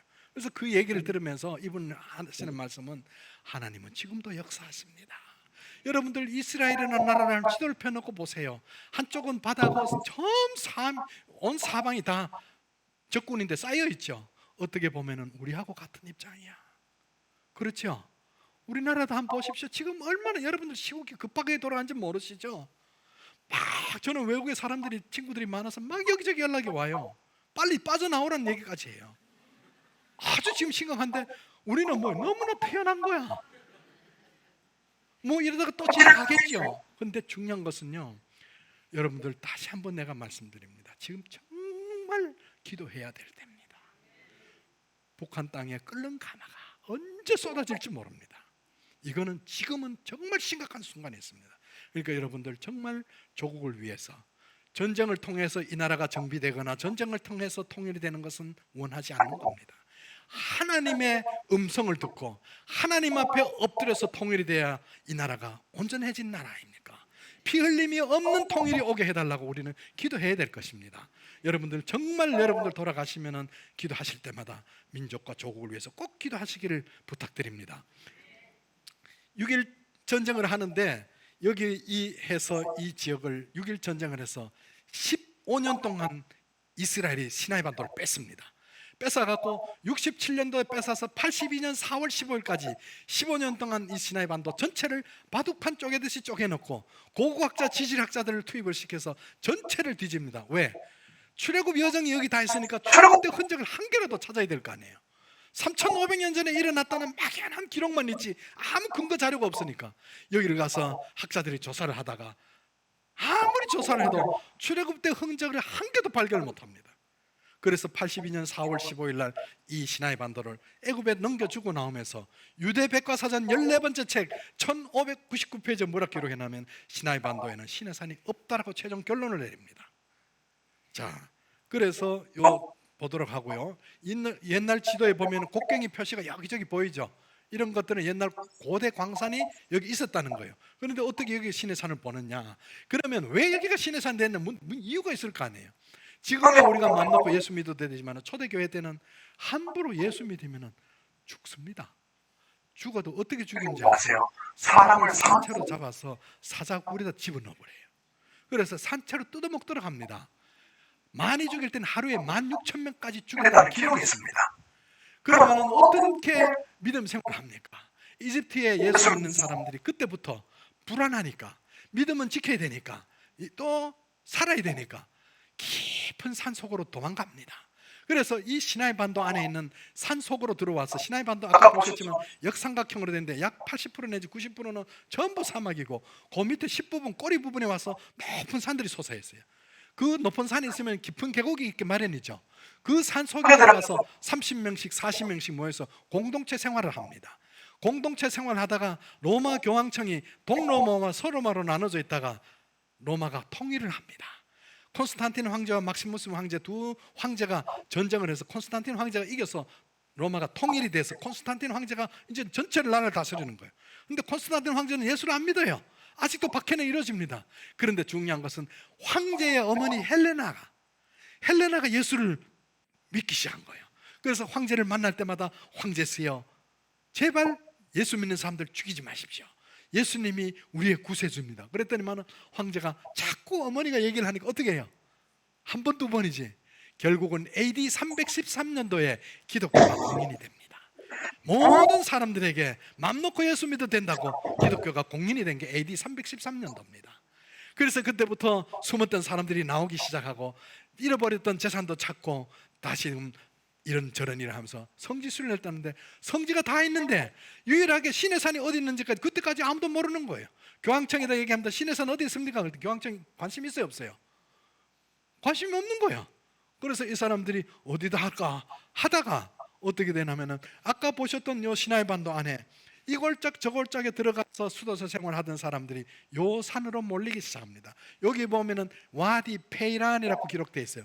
그래서 이 사람들 공동체를 일으켜서 페이란 공동체라 그러는데 자꾸 모여갖고 600명으로 불어나요. 마하 제일 큰 공동체가 됐죠. 그래서 교황청에서 이 페이란 공동체하고 합의를 하에 이 산을 신의 산으로 정합니다. 출애굽하고 1700년이 지난 다음에 좀 특이하죠. 그러다 보니까 모든 여정이 만들어서 지금까지 거기가 신의 산인 줄 알았어요. 근데 중요한 것은 AD 610년도에 AD 610년 지금으로부터 뭐 1400년도 더 됐죠. 그 전에 AD 610년도에 사우디의 아라비아에서 마호멧이라는 사람이 이슬람을 창시한 이후에 오늘날까지 어떤 학자도 들어가서 미디안을 조사하지를 못했습니다. 그 길을 제가 들어가서 탐사를 하면서 찍어 나온 자료들을 여러분들과 함께 공유를 하는 거예요. 중요한 거는 가봤더니 수천 년 동안 수많은 세대 수많은 민족들이 지나갈 동안 하나님께서 감춰두셨다가 이 시대에 우리의 눈으로 볼 수 있도록 감춰주셨다가 이제야 열어주시는 거예요. 감추어진 것은 드러나지 않을 것이 없다 그래서 왜 하나님이 이 시대에 와서 보여주실까? 그런데 보여줘도 안 믿는 사람은 안 믿어요. 그렇지요? 그래서 오늘 여러분들이 믿고 안 믿는 것은 여러분들에게 맡기고, 그렇죠? 하나님의 말씀이 얼마나 정확한지를 한번 맞춰보도록 하겠습니다. 자, 이게 바로 유대백과사전입니다. Jewish Encyclopedia 그런데 14번째 책, 여러 권 중에 14번째 책 1599페이지에 여기 보면은 뭐라고 되냐면 전래대 내려오는 신의 산은 전래될 뿐이지 신의 산에 대한 근거 자료는 아무것도 없다라는 기록이 있습니다. 이게 바로 이 신의 산이고 시나이 반도 안에 있는 지금 우리 국민들 기독교인들 1년에 4만 명 가는 여기입니다. 그 밑에 캐트린 기념교회라 그래서 이렇게 지어진 게 여기 있습니다. 이거를 위성으로 보면은 여기 아까 보셨던 산이 있고 협상 골짜기 있고 여기가 또 다른 산이 있죠. 그래서 결국은 뭐냐면 이 골짜기에 어떻게 200만 명이 들어가느냐는 거예요. 그렇죠? 여기서 숨어 지내던 곳인데 시내산으로 바뀌어 버렸다 하는 것을 여기서 볼 수 있고요. 제가 이제 탐사를 하다 보면은 참 광야라는 곳은 특이합니다. 여러분들 그 사막에 안 가보셨지만 아무것도 없는 것 같은데도 막상 가보면 풀이 있어요. 그래서 이게 바싹 말른 풀이 있는데 이게 언제까지 살아있나 하면 비 올 때까지 살아있는데요. 7년에 한 번, 10년에 한 번 비 오죠. 근데 어떻게 살아있냐? 밤에는 이슬이 내립니다. 그래서 바위 밑에 보다 보면 뻘뻘뻘 기어다니는 풍뎅이도 있어요. 그래서 아침 늦게 일찍 일어나서 이렇게 가보면은요, 풍뎅이가 날개를 쫙 펴고 있어요. 뭘 하는지 아세요? 몸에다가 이슬 받느라고. 그 작은 알갱이들을 온몸을 펴갖고 다 받는 거야. 그리고는 해 뜨기 전에 뭘 하는지 아세요? 물구나무를 섭니다. 엉덩이를 치켜들고 엎드려갖고 몸을 팔 떨면은 그 알갱이가 뭘까 안 모일 거야. 모아갖고 물 한 방울로 만듭니다. 그래갖고 조심스럽게 끌어내려서 자기 입으로 가져갑니다. 신비하죠? 그런데 사막을 탐사하다 봤더니 여러분들 오늘 잠깐 오셨다 가시지만 오늘 예수님, 하나님이라는 이름이 귀에 들릴 거예요. 언젠가 사람은 완벽한 사람이 없습니다. 어떤 난간에 부딪혔을 때는 어떤 사람이고 간에 하나님을 찾게 되어 있습니다. 그날을 기억하시사 예수 믿고 구원 받으셔야 됩니다. 이 알맹이 같은 이슬이 되어 주시길 바라는 거예요. 한꺼번에 내리는 소나기는 이 사람들은, 이 벌레들은 잘못하다가 또 내려가죠. 그렇죠? 알맹이가 중요한 거예요. 그런데 모세가 어느 날 나이가 80이 돼서 광야 끝에 양떼를 몰고 갔는데 자막큼에 떨기나무에 불이 붙었는데, 모세는 광야 생활을 40년 했기 때문에 너무 잘 압니다. 저도 탐사하다 보면 떨기나무 알거든요. 보면은 나무가 아니고 바싹 마른 넝쿨입니다. 이파리는 조금 넓고요. 그리고 가시가 있어요. 그런데 이게 너무 바싹 말라 있다 보니까 바람이 세게 불면요, 뿌리채 뚝 부러져요. 그리고 대걸대걸 막 굴러다닙니다. 굴러다니다가 산 밑에 가다 처박혀 있다가 비가 오면은 또 뿌리를 내려 거기 살아요. 풀도 다 죽은 것 같다가도 비가 오면은 빨리 물기운을 받아갖고 금방 꽃피고 씨앗 탁 내려버리고 죽어버린다는 거예요. 참 거기서 살아가도록 되어 있잖아요. 근데 이 떨기나무는 바람이 세게 불면 가지끼리 저끼리 막 스쳐요. 씩씩 시끌다 여러 번 부딪히면 어떻게 되겠어요? 불 붙어요. 자연적으로 붙어요. 붙으면 어떻게 되겠어? 순식간에 타서 없어지는 게 떨기나무입니다. 근데 모세가 오늘 본 떨기나무는 불이 붙었는데 타질 않으니까 저게 왜 불이 붙었는데 타지 않냐고 가까이 간 거예요. 갔더니 그 불꽃 가운데서 하나님이 나타나신 거예요. 모세야. 그것도 여러분들 그냥 사람이 부르는 소리가 들으면 사람이라도 쳐다볼 텐데 아무도 없는 광야에 그 하나님이 부르는 소리는 어떤 소리였겠어요? 사람 목소리가 아니었을 거 아니에요. 어떤 보면은 저 하늘 높은 곳에서 내 심장을 꿰뚫고 저 깊은 땅속까지 들어가는 어떤 그런 울림이 있었을 수도 모르겠습니다. 그것도 2번이나 부릅니다. 성경에 봤더니 모세야, 모세야. 엎드렸을 때 하나님께서 하신 말씀이 애굽으로 가서 네 백성들 데리고 와라. 아닙니다. 나는 말이 둔해서 아무것도 할 수 없는. 아니다. 네 옆에 아론이 있지 않느냐? 너를 만나줄 것이다. 그래 가서 백성들을 데려오는 것이 바로 이 미디안 땅입니다. 그런데 중요한 것은 떨기나무 가운데에 하나님께서 뭐라고 하시나 하면 너는 바로에게 가거든 이 말을 꼭 전해야 된다. 아이고 하나님 이게 무슨 소리십니까? 바로에게 이렇게 얘기해라. 내가 내 백성들과 내 우양떼들과 어린아이들을 데리고 사흘 길쯤 광야로 가서 우리 하나님 섬기겠습니다. 바로인데 꼭 그 말을 전하라는 거예요. 뭔 뜻인지도 모르고 바로를 찾아갔어요. 모세가 지팡이를 들고 가서 왕이시여 우리 하나님이 나타나셨는데 꼭 이 말을 전하라 그랬습니다. 나는 내 백성들과 우양떼들과 모든 사람들을 데리고 사흘 길쯤 광야 가서 우리 하나님 섬기겠습니다. 그랬더니 바로 왕이 뭐라 그래요? 이 사람은 나는 네 하나님 누군지도 알지 못하니 쓸데없는 소리 하지 말라고. 근데 어떻게 됐어요? 모세의 이적들이 나타나는 거예요. 나일강에 피로 물듭니다. 메뚜기가 생깁니다. 이런저런 기적이 나타나니까 모세를 막 불러요. 모세 이래 봐라. 야야야, 너무 그러지 말고, 너무 멀리 가지 말고 어디 가까운 데 잠깐 갔다 오면 안 되겠냐? 아닙니다. 나는 내 백성들과 우양딸 다 데리고 가야 됩니다. 또 나는 안 된다 그러니까 가서 또 이번에는 막 별의별 기적이 나타나니까 모세를 또 불러요. 갔더니 그러면 남자들만 사흘길 갔다 오면 안 되겠냐고. 여러분들 세상 살다 보면은 이런저러한 유혹들이 많이 생기죠. 예. 그런데 모세는 끝까지 하나님의 음성을 지킵니다. 아닙니다. 나는 꼭 그렇게 해야 됩니다. 또 쫓겨납니다. 그런데 밤중에 난리가 났어요.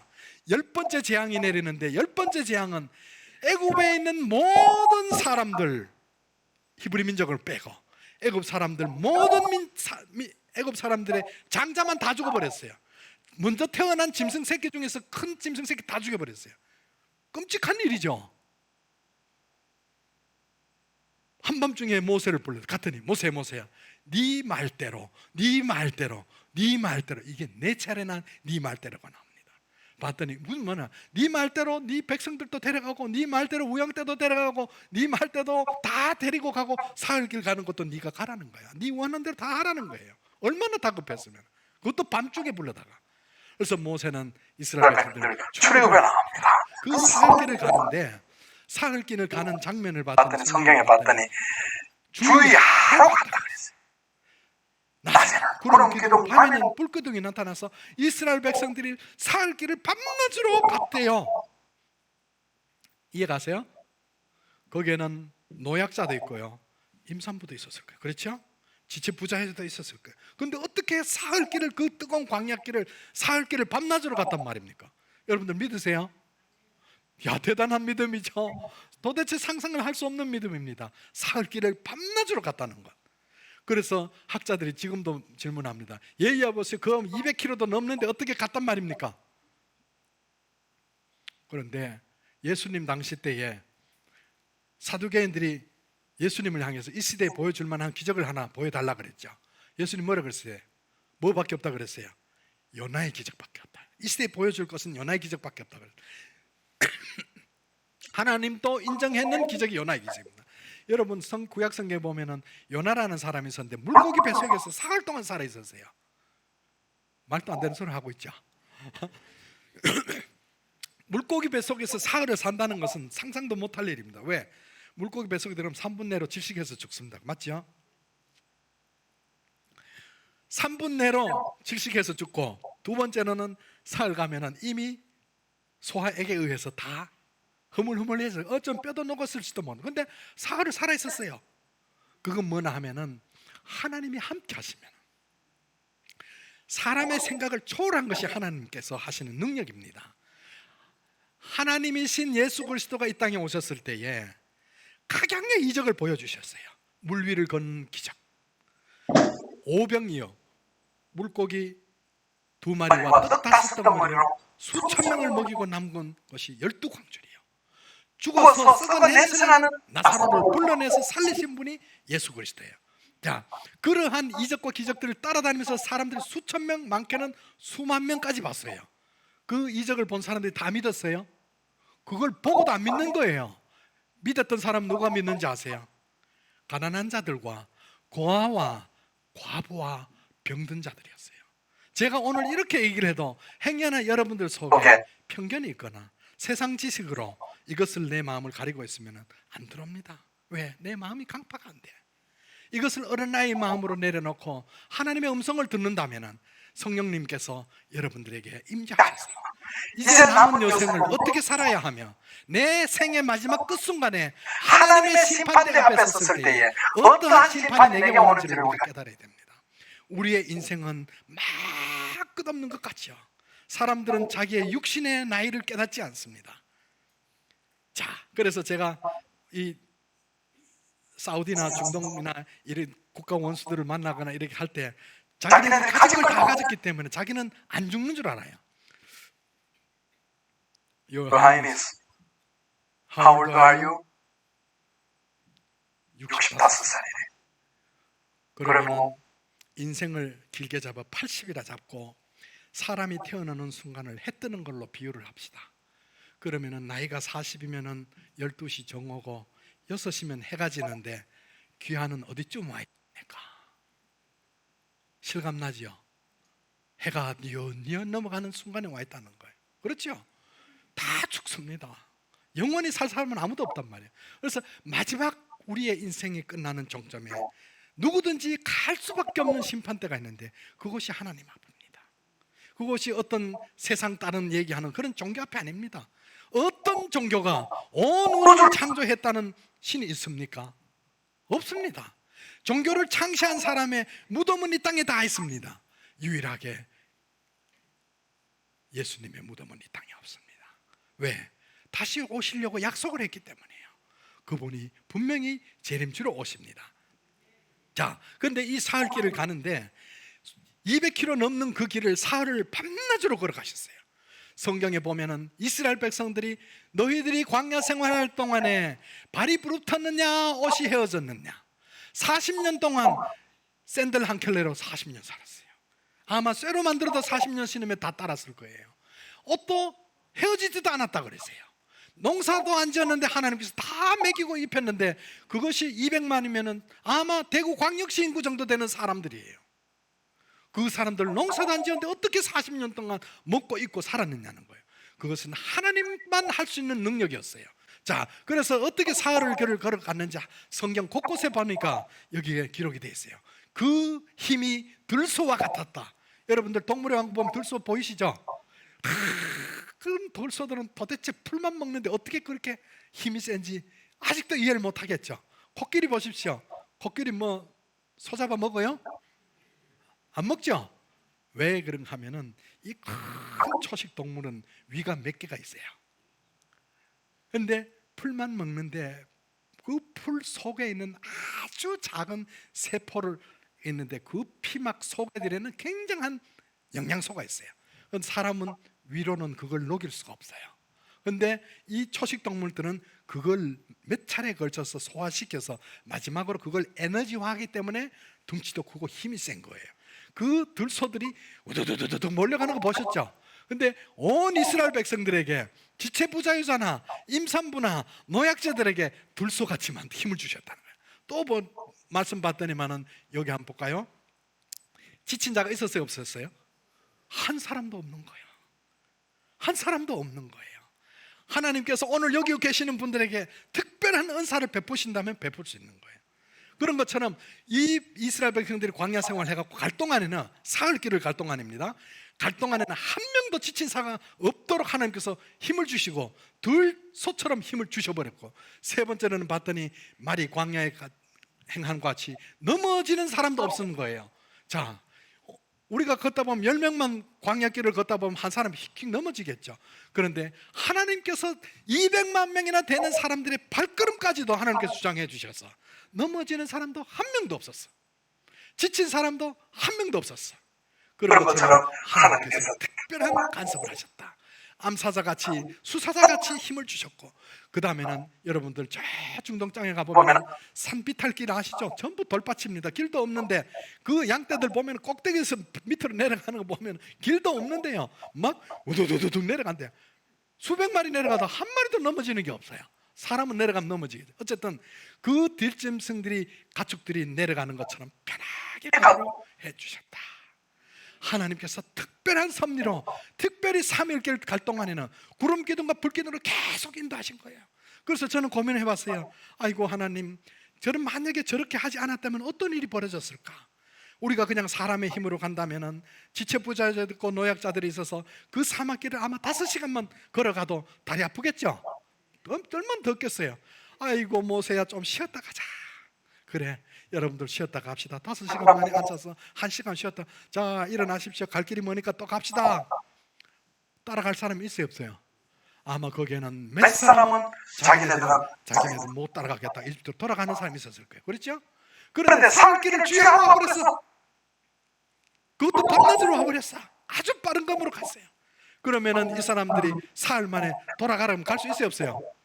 못 가겠죠. 그 길을 어떻게 찾아간단 말이에요. 그래서 하나님께서 우리에게 뭐냐 하면 신앙생활을 하긴 하되 우리가 한 발은 교회에 한 발은 세상에 두는 것이 아니라 아예 사흘길을 나오듯이 완전히 세상에부터 나와버려야 하나님께서 여러분들을 이 사막의 광야 생활할 동안에 먹는 거 입는 거 걱정 안 했어요. 하나님께서 다 채워주셨단 말입니다.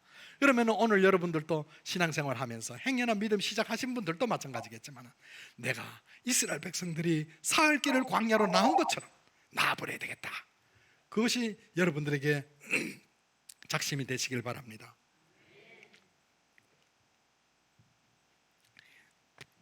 자, 여기 시나이 반도가 보이고요. 이게 홍해라 그리고 이것도 홍해라 그렇습니다. 근데 재밌는 것은 고센이라는 곳에 이스라엘 백성들이 430년 동안 종살이를 하다가 모세라는 사람이 와서 숫곳이라는 곳에 대를 정했습니다. 여기에서 가장 빠른 길은 이 길입니다. 이 길로 해변길로 가버리면 블레셋 사람 땅이 길이에요. 그래서 일주일이면 가나안 땅에 들어가 버립니다. 근데 이 길로 가려고 그랬더니 뭐라 그랬는지 아세요? 하나님이 야, 요 길에는 애굽 군인들이 진치고 있어. 옛날 고문서에도 보면 아수르라는 나라에서 이쪽으로 애굽으로 전쟁하러 들어오려고 그러면 요 입구에서 군인들이 차단을 합니다. 그리고 애굽에서 나가는 사람들도 조사를 하기 위해서 여기 해변길 가장 빠른 길이니까 군인들이 여기 진치고 있는 거예요. 그러니까 이쪽으로 가지 말고 홍해길로 가라 그러는 거예요.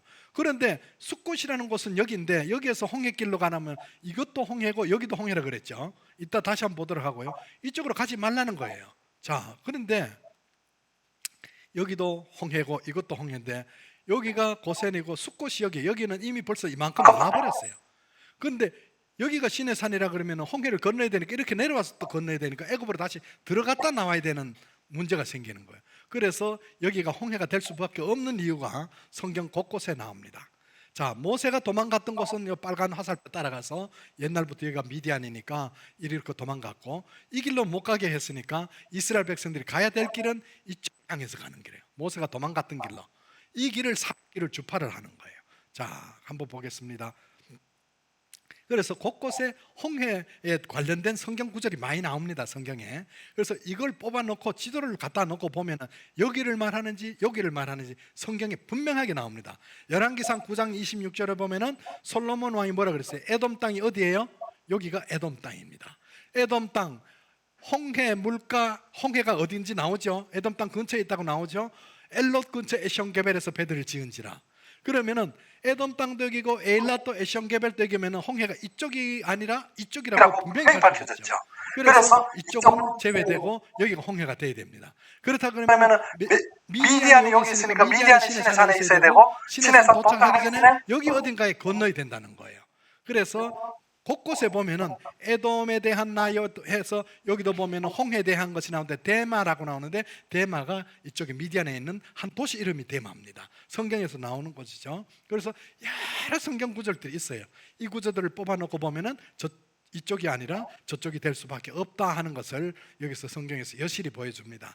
자, 그래서 여기 어딘가를 건너야 되는데 이 해변가에 시나이 반도가 있고요. 여기가 사우디 미디안 땅이고 요 바로 홍해 건너기 직전에 홍해 앞에 특이하게 생긴 삼각주가 있어요. 자, 예를 들면 여러분들이 있는 곳이 바다인데 이 시나이 반도가 있는데 시나이 반도 해변가에 엄청난 토사가 바다 속으로 쏟아 들어가 있는 곳이 있어요.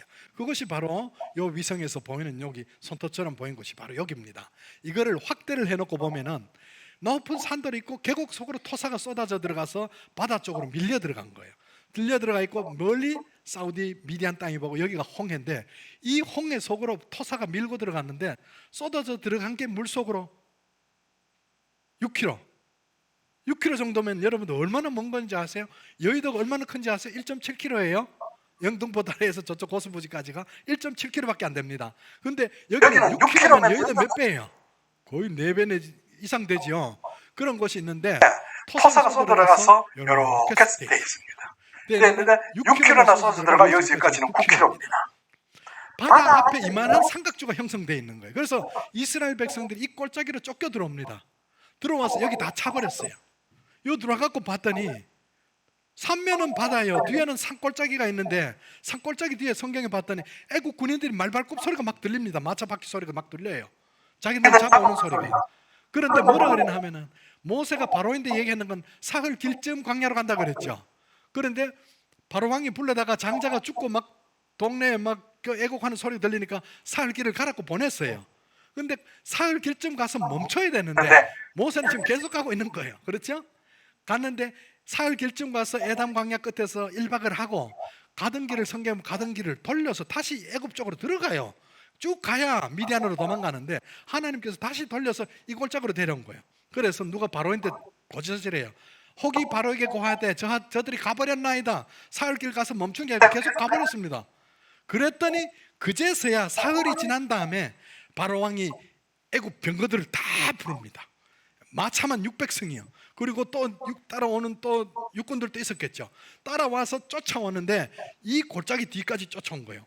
그런데 바로가 뭐라 그러는지 아세요? 저들이 가봐야 광야에 갇혀서 아득한 바 되었을 것이다. 아마 가봐야 너희들 가봐야 곧 갇혀 있을 거라는 거 아는 거예요. 왜? 여기 가봐야 더 이상 갈 데가 없으니까. 뒤에는 산으로 쌓여 있고 여기에는 이렇게 갇혀 있는 거예요. 자, 뒤에는 말발굽 소리가 들리고 삼면은 바다요. 오갈 데 없죠. 그래서 여기에서 성경에 봤더니 출애굽기 14장에 봤더니 뭐라 그러냐면은 야 이 모세야, 애굽에 장지가 없어서 우리를 여기까지 와서 죽게 하느냐고. 백성들이 애굽 백성들이 들고 일어났어요. 그럼 어떻게 해야 되겠어요? 백성들 어떻게 달려야 되겠어요? 그런데 모세는 뭐라고 하냐면은 걱정 마십시오. 오늘 본 저 애굽 사람을 여러분 이제는 다시는 못 볼 겁니다. 걱정 마십시오. 이 말이 됩니까? 그리고는 모세는 기도를 합니다. 기도를 하는데 성경에 봤더니 도대체 모세의 기도는 어떤 기도길래 마른 반석에서 물이 터져 나오고, 모세의 기도는 어떤 기도길래 저 엄청난 바닷물이 갈라지고 이런 역사가 일어나느냐고요. 그래서 성경을 읽다 봤더니 모세의 기도는 항상 기도할 때마다 따라붙는 수식어인데 성경에 봤더니 영어로는 cry out, 울면서 소리치는데 우리 성경에는 부르짖어 기도했다라고 기록되어 있어요. 모세의 기도는 항상 부르짖는 기도였어요. 도대체 모세가 어떻게 부르짖어 기도했을까? 여러분들 기도하다 보면은 물론 우리의 신음 소리도 들으시는 하나님이시지만은 절제절명의 순간에 여러분들 정말 사방이 우겨 쌓임과 같은 그러한 순간에 하는 기도는 그냥 평범한 기도가 아닙니다.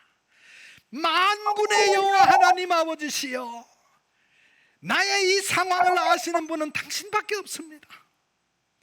내가 누구와도 상의할 수 없는 이러한 상황 속에서 나를 도와주실 분은 하나님밖에 없사오니 하나님이여 나를 도우사 이 백성들을 불쌍히 여겨 주시옵소서. 400년 이상 애굽 땅에서 종사를 하다가 이제 하나님께서 인도해 주시는 젖과 꿀이 흐르는 가나안 땅으로 가는 길목에 우리를 죽이려고 쫓아온 마병들은 뒤에서 발굽 소리가 들리고 우리가 갈 곳은 없는 사방의 우겨싸임 속에서 하나님이 도와주시지 않는다면 누가 도와줍니까? 그것을 부르짖어 기도합니다. 기도를 하는데 이 바다 앞에서 어떤 일이 발생을 합니까? 여러분들 십계라는 영화 보셨죠? 십계라는 영화를 보면은 모세가 머리를 확 휘날리면서 들고 있던 지팡이로 바다를 이렇게 했더니 물이 앞에서 막 부글부글 끓으면서 쫙 갈라지죠. 그거는 영화입니다. 잘못됐어요. 성경에 봤더니 출애굽기 14장 끝절에 보면 어떻게 나오는지 아세요? 모세가 지팡이를 가르더니 밤새도록 동풍이 불어와.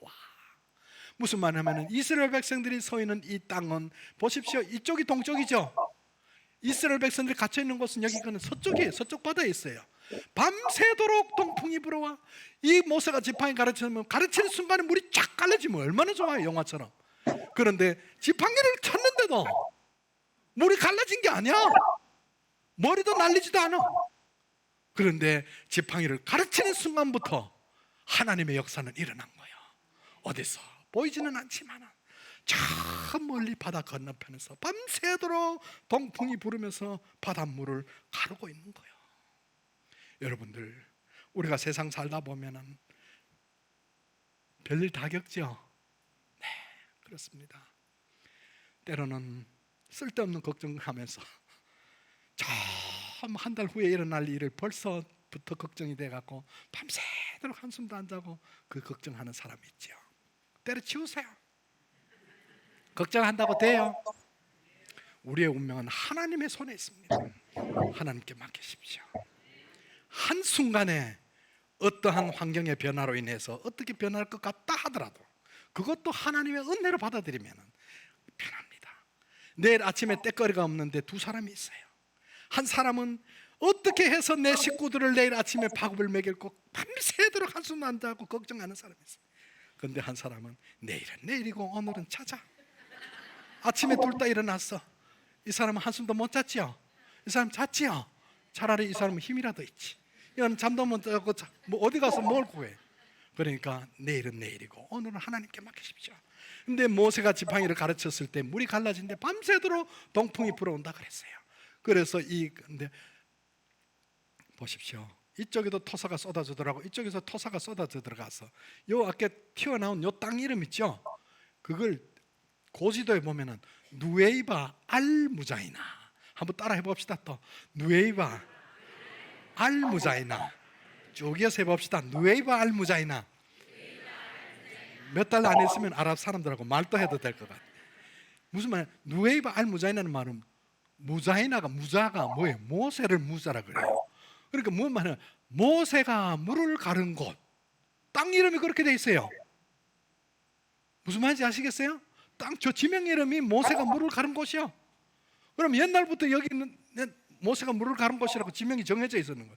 그래서 이 바다 앞을 조사를 합니다. 봤더니 이쪽 건너편에서도 토사가 쏟아져 들어오고 이쪽에도 토사가 쏟아져 들어가서 이 바다 속에 길을 만들어 놓은 거예요. 물만 갈라지면은 거기다가 마른 땅이 됐다 그랬어요. 그런데 온 이스라엘 백성들은 이 뚝을 건넙니다. 이 폭이 1.6km, 이 길이는 약 한 16km 정도 됩니다. 이 물이 갈라진 다음에 이스라엘 백성들이 뚝으로 다 물을 건넜는데 이스라엘 백성들 출애굽에 나올 때 중다한 잡족들도 같이 따라 하나님을 알지 못하는 백성들이 따라 나왔어요.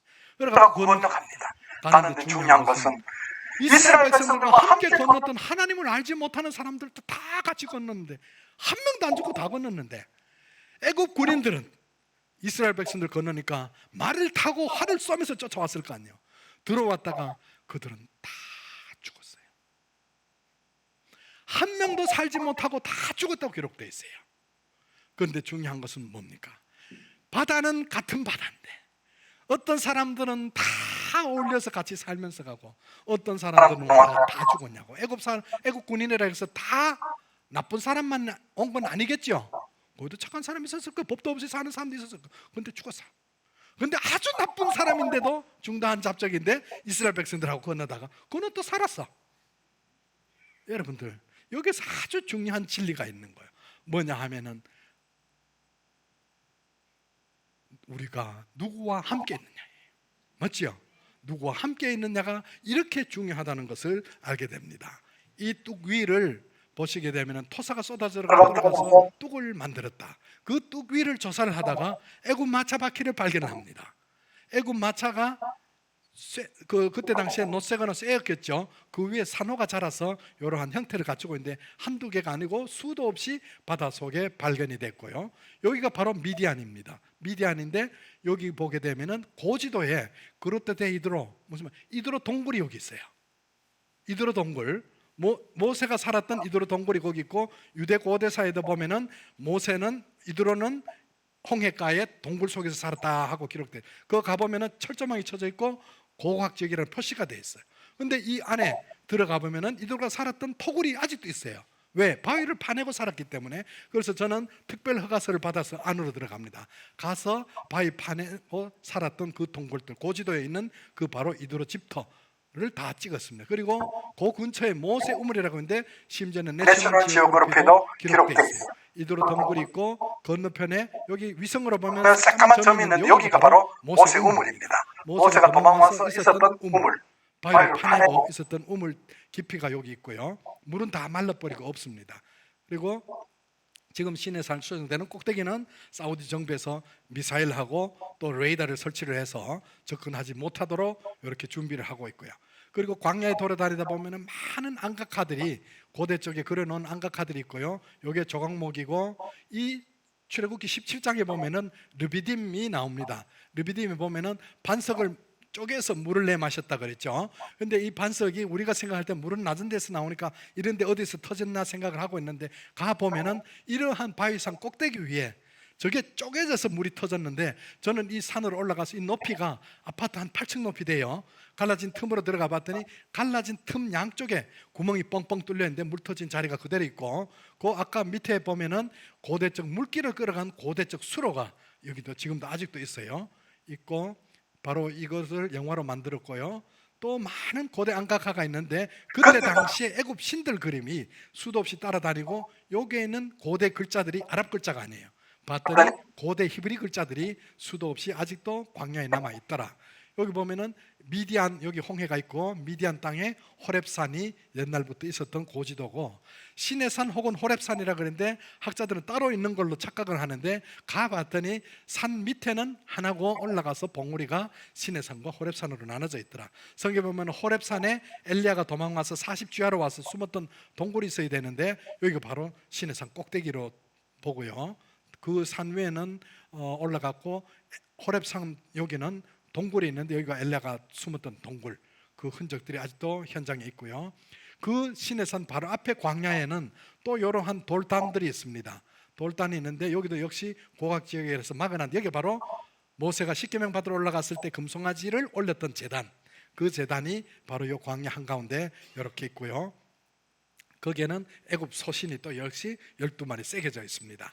그리고 3,000명 가량, 십계명을 깨뜨리고 3,000명이 죽는데 3,000명 가량의 무덤터가 광야에 있고, 여기도 자세히 보면은 이 애굽 마차가 보이죠? 마차가 있고 주위에 고대 글자들이 있는데, 이 글자들도 지금으로부터 약 3,500년 전 애굽 출애굽할 때 당시의 글자들로 파악이 됩니다. 그리고 여기 큰 바위가 하나 쓰러져 있는데, 이 바위 앞에 고대 글자와 함께 제 손바닥보다도 더 작은 그림을 하나 찾습니다. 이게 하나님이 인도 안 해주시면 이걸 어떻게 찾겠습니까? 그렇죠? 그 아까 사우디가 우리나라 몇 배라 그랬어요? 12배 정도 되는데, 거기에 새겨진 바위에 그림 하나가 아주 성경을 정확하게 성경에 기록된 대로 그려져 있습니다. 그래서 제가 만약에 이 그림만 달랑 찍어 왔다 그러면은 네가 그렸겠지 그러겠죠. 근데 주위에 있는 글자들이 지금으로부터 3,500년 글자로 밝혀집니다.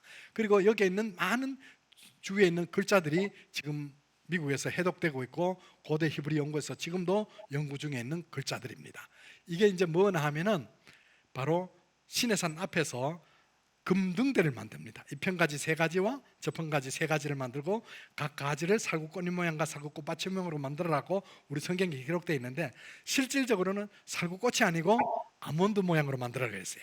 아까 그 산 이름이 아몬드 산이라고 그랬죠.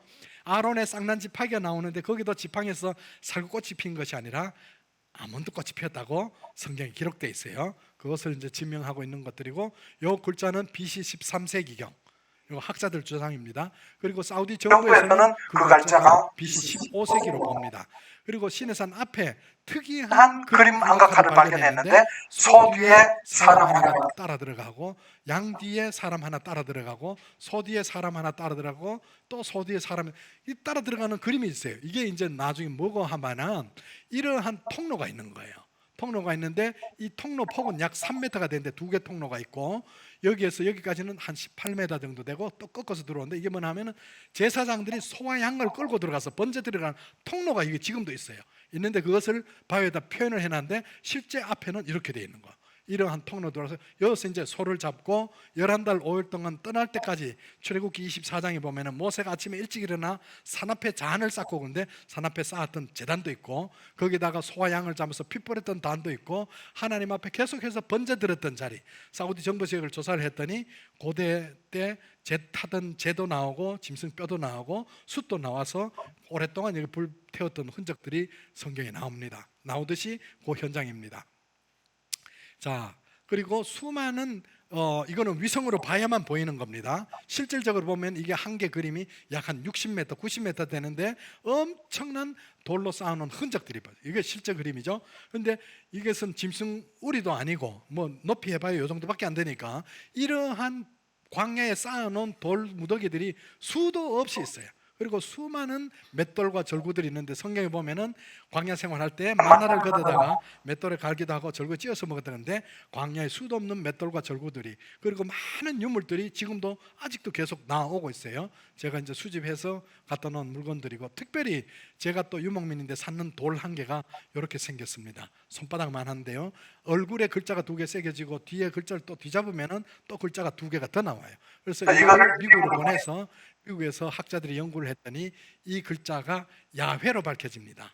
야훼가 하나님 본래 이름이거든요. 하나님의 본래 이름이 새겨진 것들이고요. 그리고 많은 유물들은 한국 성교역사 기념관이라 그래서 한 60억 정도 들여서 초교파로 진화한데 여기 1층에 제 자료들이 여기 다 들어가 있고요. 교계 지도자들도 찾아옵니다. 이 사람이 모세하고 대결했던 바로 왕이 미라로 만들어져서 지금 이집트 국립박물관에 보관되어 있습니다. 그리고 모세를 나일강에서 건져 올린 공주가 있죠. 그 공주 이름이 합셉투스 공주입니다. DNA 분석해서 과학적으로 이미 증빙되는 그 공주도 역시 미라로 만들어져서 국립박물관에 보관되어 있고요. 그리고 만들었던 영화들이 아직 나오진 않았습니다만 거기에는 세계적인 유명한 학자들이 함께 출연해서 만들어진 영화들이고요. 그리고 고센 땅에 대한 내용들과 또 많은 자료들이 있습니다. 아이고 시간은 한정돼 있고 할 말은 많고 얘기는 다 하려면 20년 걸리고 그럴 수는 없잖아요. 그래서 또 배도 고프고 하니까 또 식사하고 또 2강 3강도 있으니까 또 준비를 해야 될 줄 압니다. 저는 제가 가서 보고 또 정말 실질적으로 만져봤더니 성경에 기록된 모든 내용들이 실제하고 있더라. 그래서 성경 말씀이 그동안 너무나도 아무 근거 자료가 안 나오다 보니까 이것이 그냥 잘못된 거 아니냐 할 정도로 그렇습니다. 사실 출애굽하기 4일 전날 밤에 출애굽기 12장 12절에서 13절 말씀에 보면은 4일 전날 밤에 집집마다 양 한 마리를 다 준비하게 합니다. 그래서 양을 잡아서 출애굽하기 하던 날 저녁에 틈과 문설주에다가 다 바르라고 돼서 피를. 그런데 출애굽한 날 전날 밤에 6월절 날 밤에 주의 사자가 이스라엘 백성들을 진영을 지나가는데 개도 혈류를 놀리지 않을 정도로 조용한 가운데 지나가요. 그런데 문제는 뭐냐 하면은 애굽 백성들이 있는 진영에는 난리가 났어요. 왜? 아까도 말씀드렸던 것처럼 바로왕 앞에는 방패를 들고 창을 들고 지키고 있었는데도 바로왕의 아들도 큰 아들도 죽어버리고 그리고 그 애굽에 있는 지역에 전부 호국 소리가 들리는데 그런데 특이한 것은 이스라엘 백성들 진영에는 개도 조용했다는 거예요. 아무 소리도 들리지 않았다는 거예요. 왜 그럴까요? 피를 보고 지나간 거예요. 그 피가 예수 그리스도를 표현합니다. 그게 바로 양의 피를 바르거든요. 그런데 피를 바르라 그래놓고 검사를 해보면 여러분들 성격이 나타나겠죠. 어떤 사람 피를 그냥 쭉쭉 뿌린 사람도 있고 쿡덕쿡덕 찍었을 거예요. 어떤 사람 빈틈없이 발랐을 거예요. 그런데 주의 사자가 지나갈 때는 저들의 죄에 중하고 경한 것을 본 것이 아니라 이스라엘 백성들 죄 짓고 너 살인범이지 강도지 이걸 얘기한 것이 아니라 문설주에 피가 발렸거나 튀었거나 피만 있었으면 그냥 지나갔다는 거예요. 자, 여기서 중요한 것이 나옵니다. 무슨 말이냐 하면은 내가 예수 그리스도를 나의 구주로 믿기만 하면은 지난날의 죄값은 예수님이 져주셨어요. 오늘 이따가 보시겠습니다만 그 모든 것을 내가 예수님께서 지고 가셨어. 그렇기 때문에 여러분들 용서가 되는 거예요. 그런데도 내 생각과 내 편견으로 예수를 믿지 않으면은 그것은 여러분들 죄값은 여러분들 몫이 나는 거예요. 그래서 그 부분에 대해서는 차후에 여러분들의 또 2강, 3강 계속 있을 텐데요. 또 구체적인 말씀 드릴 거고요. 그래서 이제 중요한 것은 우리가 믿음 생활을 시작할 때에 굉장히 중요합니다. 내가 어떻게 예수님을 믿어야 되고 또 그것에 대한 것은 여러분들 궁금한 것 있으면 목사님들을 만나서 상담도 해보시고 어떻게 내가 예수를 믿어야 되는지에 대한 것을 마지막 시간에 여러분들 함께 논하도록 하겠습니다. 배고프세요? 자, 당연히 밥은 먹어야 됩니다. 먹어야 되고 저는 아까도 말씀드렸다시피 제가 본 것을 안전할 수가 없어요. 그래서 외국도 집회 가고 국내도 집회하고 또 갖고 온 근거 자료들 계속 제시하고 책도 펴고 또 이렇게 저렇게 자료들도 세상에 공개하고 있는데 제가 내놓은 유튜브가 있어요. 유튜브 영어로 만드는 것은 이미 방문 횟수가 제일 많이 한 곳은 120만 회 외국에요. 그리고 80만 회 된 것도 있고 70만, 이래서 한 300만 명 이상이 유튜브를 접속하고 전 세계에서 이메일이 막 날라옵니다. 그래서 그러한 자료들을 통해서 계속 그 주님 전하는 일을 하고 있습니다. 여러분들 힘드실 때 가장 여러분들 누구하고 의논하는 것보다가 먼저 하나님 앞에 내놓으십시오. 하나님은 우리의 모든 것을 아십니다. 지나온 과거도 아시지만 앞으로 일어날 미래까지도 아시는 분이 바로 하나님입니다. 그런데 그 하나님이 내가 뭐가 이뻐서 하나님께서 나를 택해 주셨느냐 궁금하시잖아요. 여러분들 오늘 어떻게 이곳까지 오셨는지 분명히 그것은 하나님의 뜻이 있었습니다. 뜻이 계셔서 여러분들 이곳까지 초청했으니까 여러분들 오늘 아무 생각하지 마시고 마음문을 열시고 말씀 듣다 보면은 여러분들 마음속에 성령님께서 말씀하실 거예요. 왜냐하면 여기까지 온 것만 해도 그런데 끝날 때쯤 돼서 성령님께서 너는 내 것이라고 지명할 겁니다. 그때에 우리는 그분을 사랑을 해야 됩니다. 사랑에 빠지면은 어떻게 돼요? 눈이 멀어요. 그렇지요? 그런 사랑 해보셨어요? 그런 사랑을 해본다는 것은 성경에 기록되어 있는데 아가서에 보면은 술람미 여인, 이 술람미 여인은 자기 포도밭대기 하나 없는데도 동네 나가서 포도밭을 일구는 일을 해요. 시골 처녀가 할 수 있는 것은 뭐예요? 그 뜨거운 햇볕에 포도밭을 일구다 보니까 얼굴은 다 타고 손도 다 탔어요. 그런데 일국의 제왕인 솔로몬 왕이 이 술람미 여인을 사랑했습니다. 그래서 둘이 신방에 들어갔어요. 가만히 누워서 이 시골 처녀가 생각을 해보니까 저 일국의 제왕이 어떻게 나를 사랑해서 나를 신부로 맞아줬는가 생각을 해보니까 나는 아무것도 없고 그렇다고 얼굴도 예쁜 것도 아니고 내놓을 것도 없는데 어떻게 솔로몬 왕이 자기를 신부로 맞았나 생각을 해보니까 이 가슴이 뛰는 거예요. 그래서 이 술람미 여인이 뭐라 고백해놨냐면 바깥에 있는 들짐승들을 향해서 얘기합니다. 야, 이 들짐승들아, 사스마노루야, 너희들 바스락거리지 마라. 너희들 그 바스락거리면 내 신랑이 깨서 가버리면 어떡하냐. 예루살렘 여인들아, 나는 너희들처럼 화려한 족보도 없지만 이 솔로몬 왕이 나를 신부로 맞았다. 뭡니까? 아무것도 없는 술람미 같은 우리들을 천지를 창조하신 우주의 왕이신 하나님께서 여러분들을 내 아들, 내 딸이라고 맞아준다면 어쩌면 술람미보다도 더 큰 일, 그 엄청난 사랑 앞에 우리는 아무도 그냥 서 있을 수 없을 거예요. 예수님께서 예루살렘 성으로 올라가실 때에 그토록 유대인들이 메시아를 기다리고 있었어요. 그렇다 그러면 기다리던 교계 신사들, 쉽게 말하면 제사장들이나 사두개인들이나 바리새인들이나 율법주의자들이 먼저 나가서 예수님 맞아야 될 텐데도 그들은 나가질 않았어요. 예수님이 나귀를 타고 올라가는데 어린아이들이 나와서 종려나무 가지 들고 이거예요. 이걸 들고 호산나 호산나 메시아로 오시는 주여 하고 아이들이 외쳤어. 그 아이들이 외치는 소리가 듣기 싫어서 제사장들이나 바리새인들이 쫓아와서 아이들 입을 틀어막습니다. 시끄러워 임마, 왜 그런 소리 하느냐고. 그때 예수님이 돌아보면서 너희들이 저 아이들의 입을 막느냐? 너희들이 아이들의 입을 막으면 돌들이 입을 열어서 말할 것이다.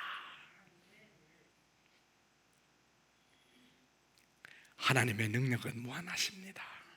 지구축 0.1도만 틀어져도 세계는 다 뒤죽박죽 될 겁니다. 사계절이 얼마나 정확하게 돌아갑니까? 밤과 낮이 돌아갑니다. 그러한 상황 속에 여러분들은 작은 모래알과 같은 존재이지만 하나님께서는 여러분들을 귀한 하나의 영혼으로 봅니다.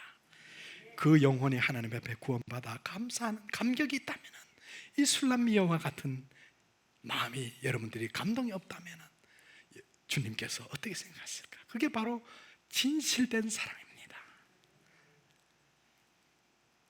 미가서 선지자가 얘기를 합니다. 내가 무엇으로 여호와를 기쁘게 해드릴까?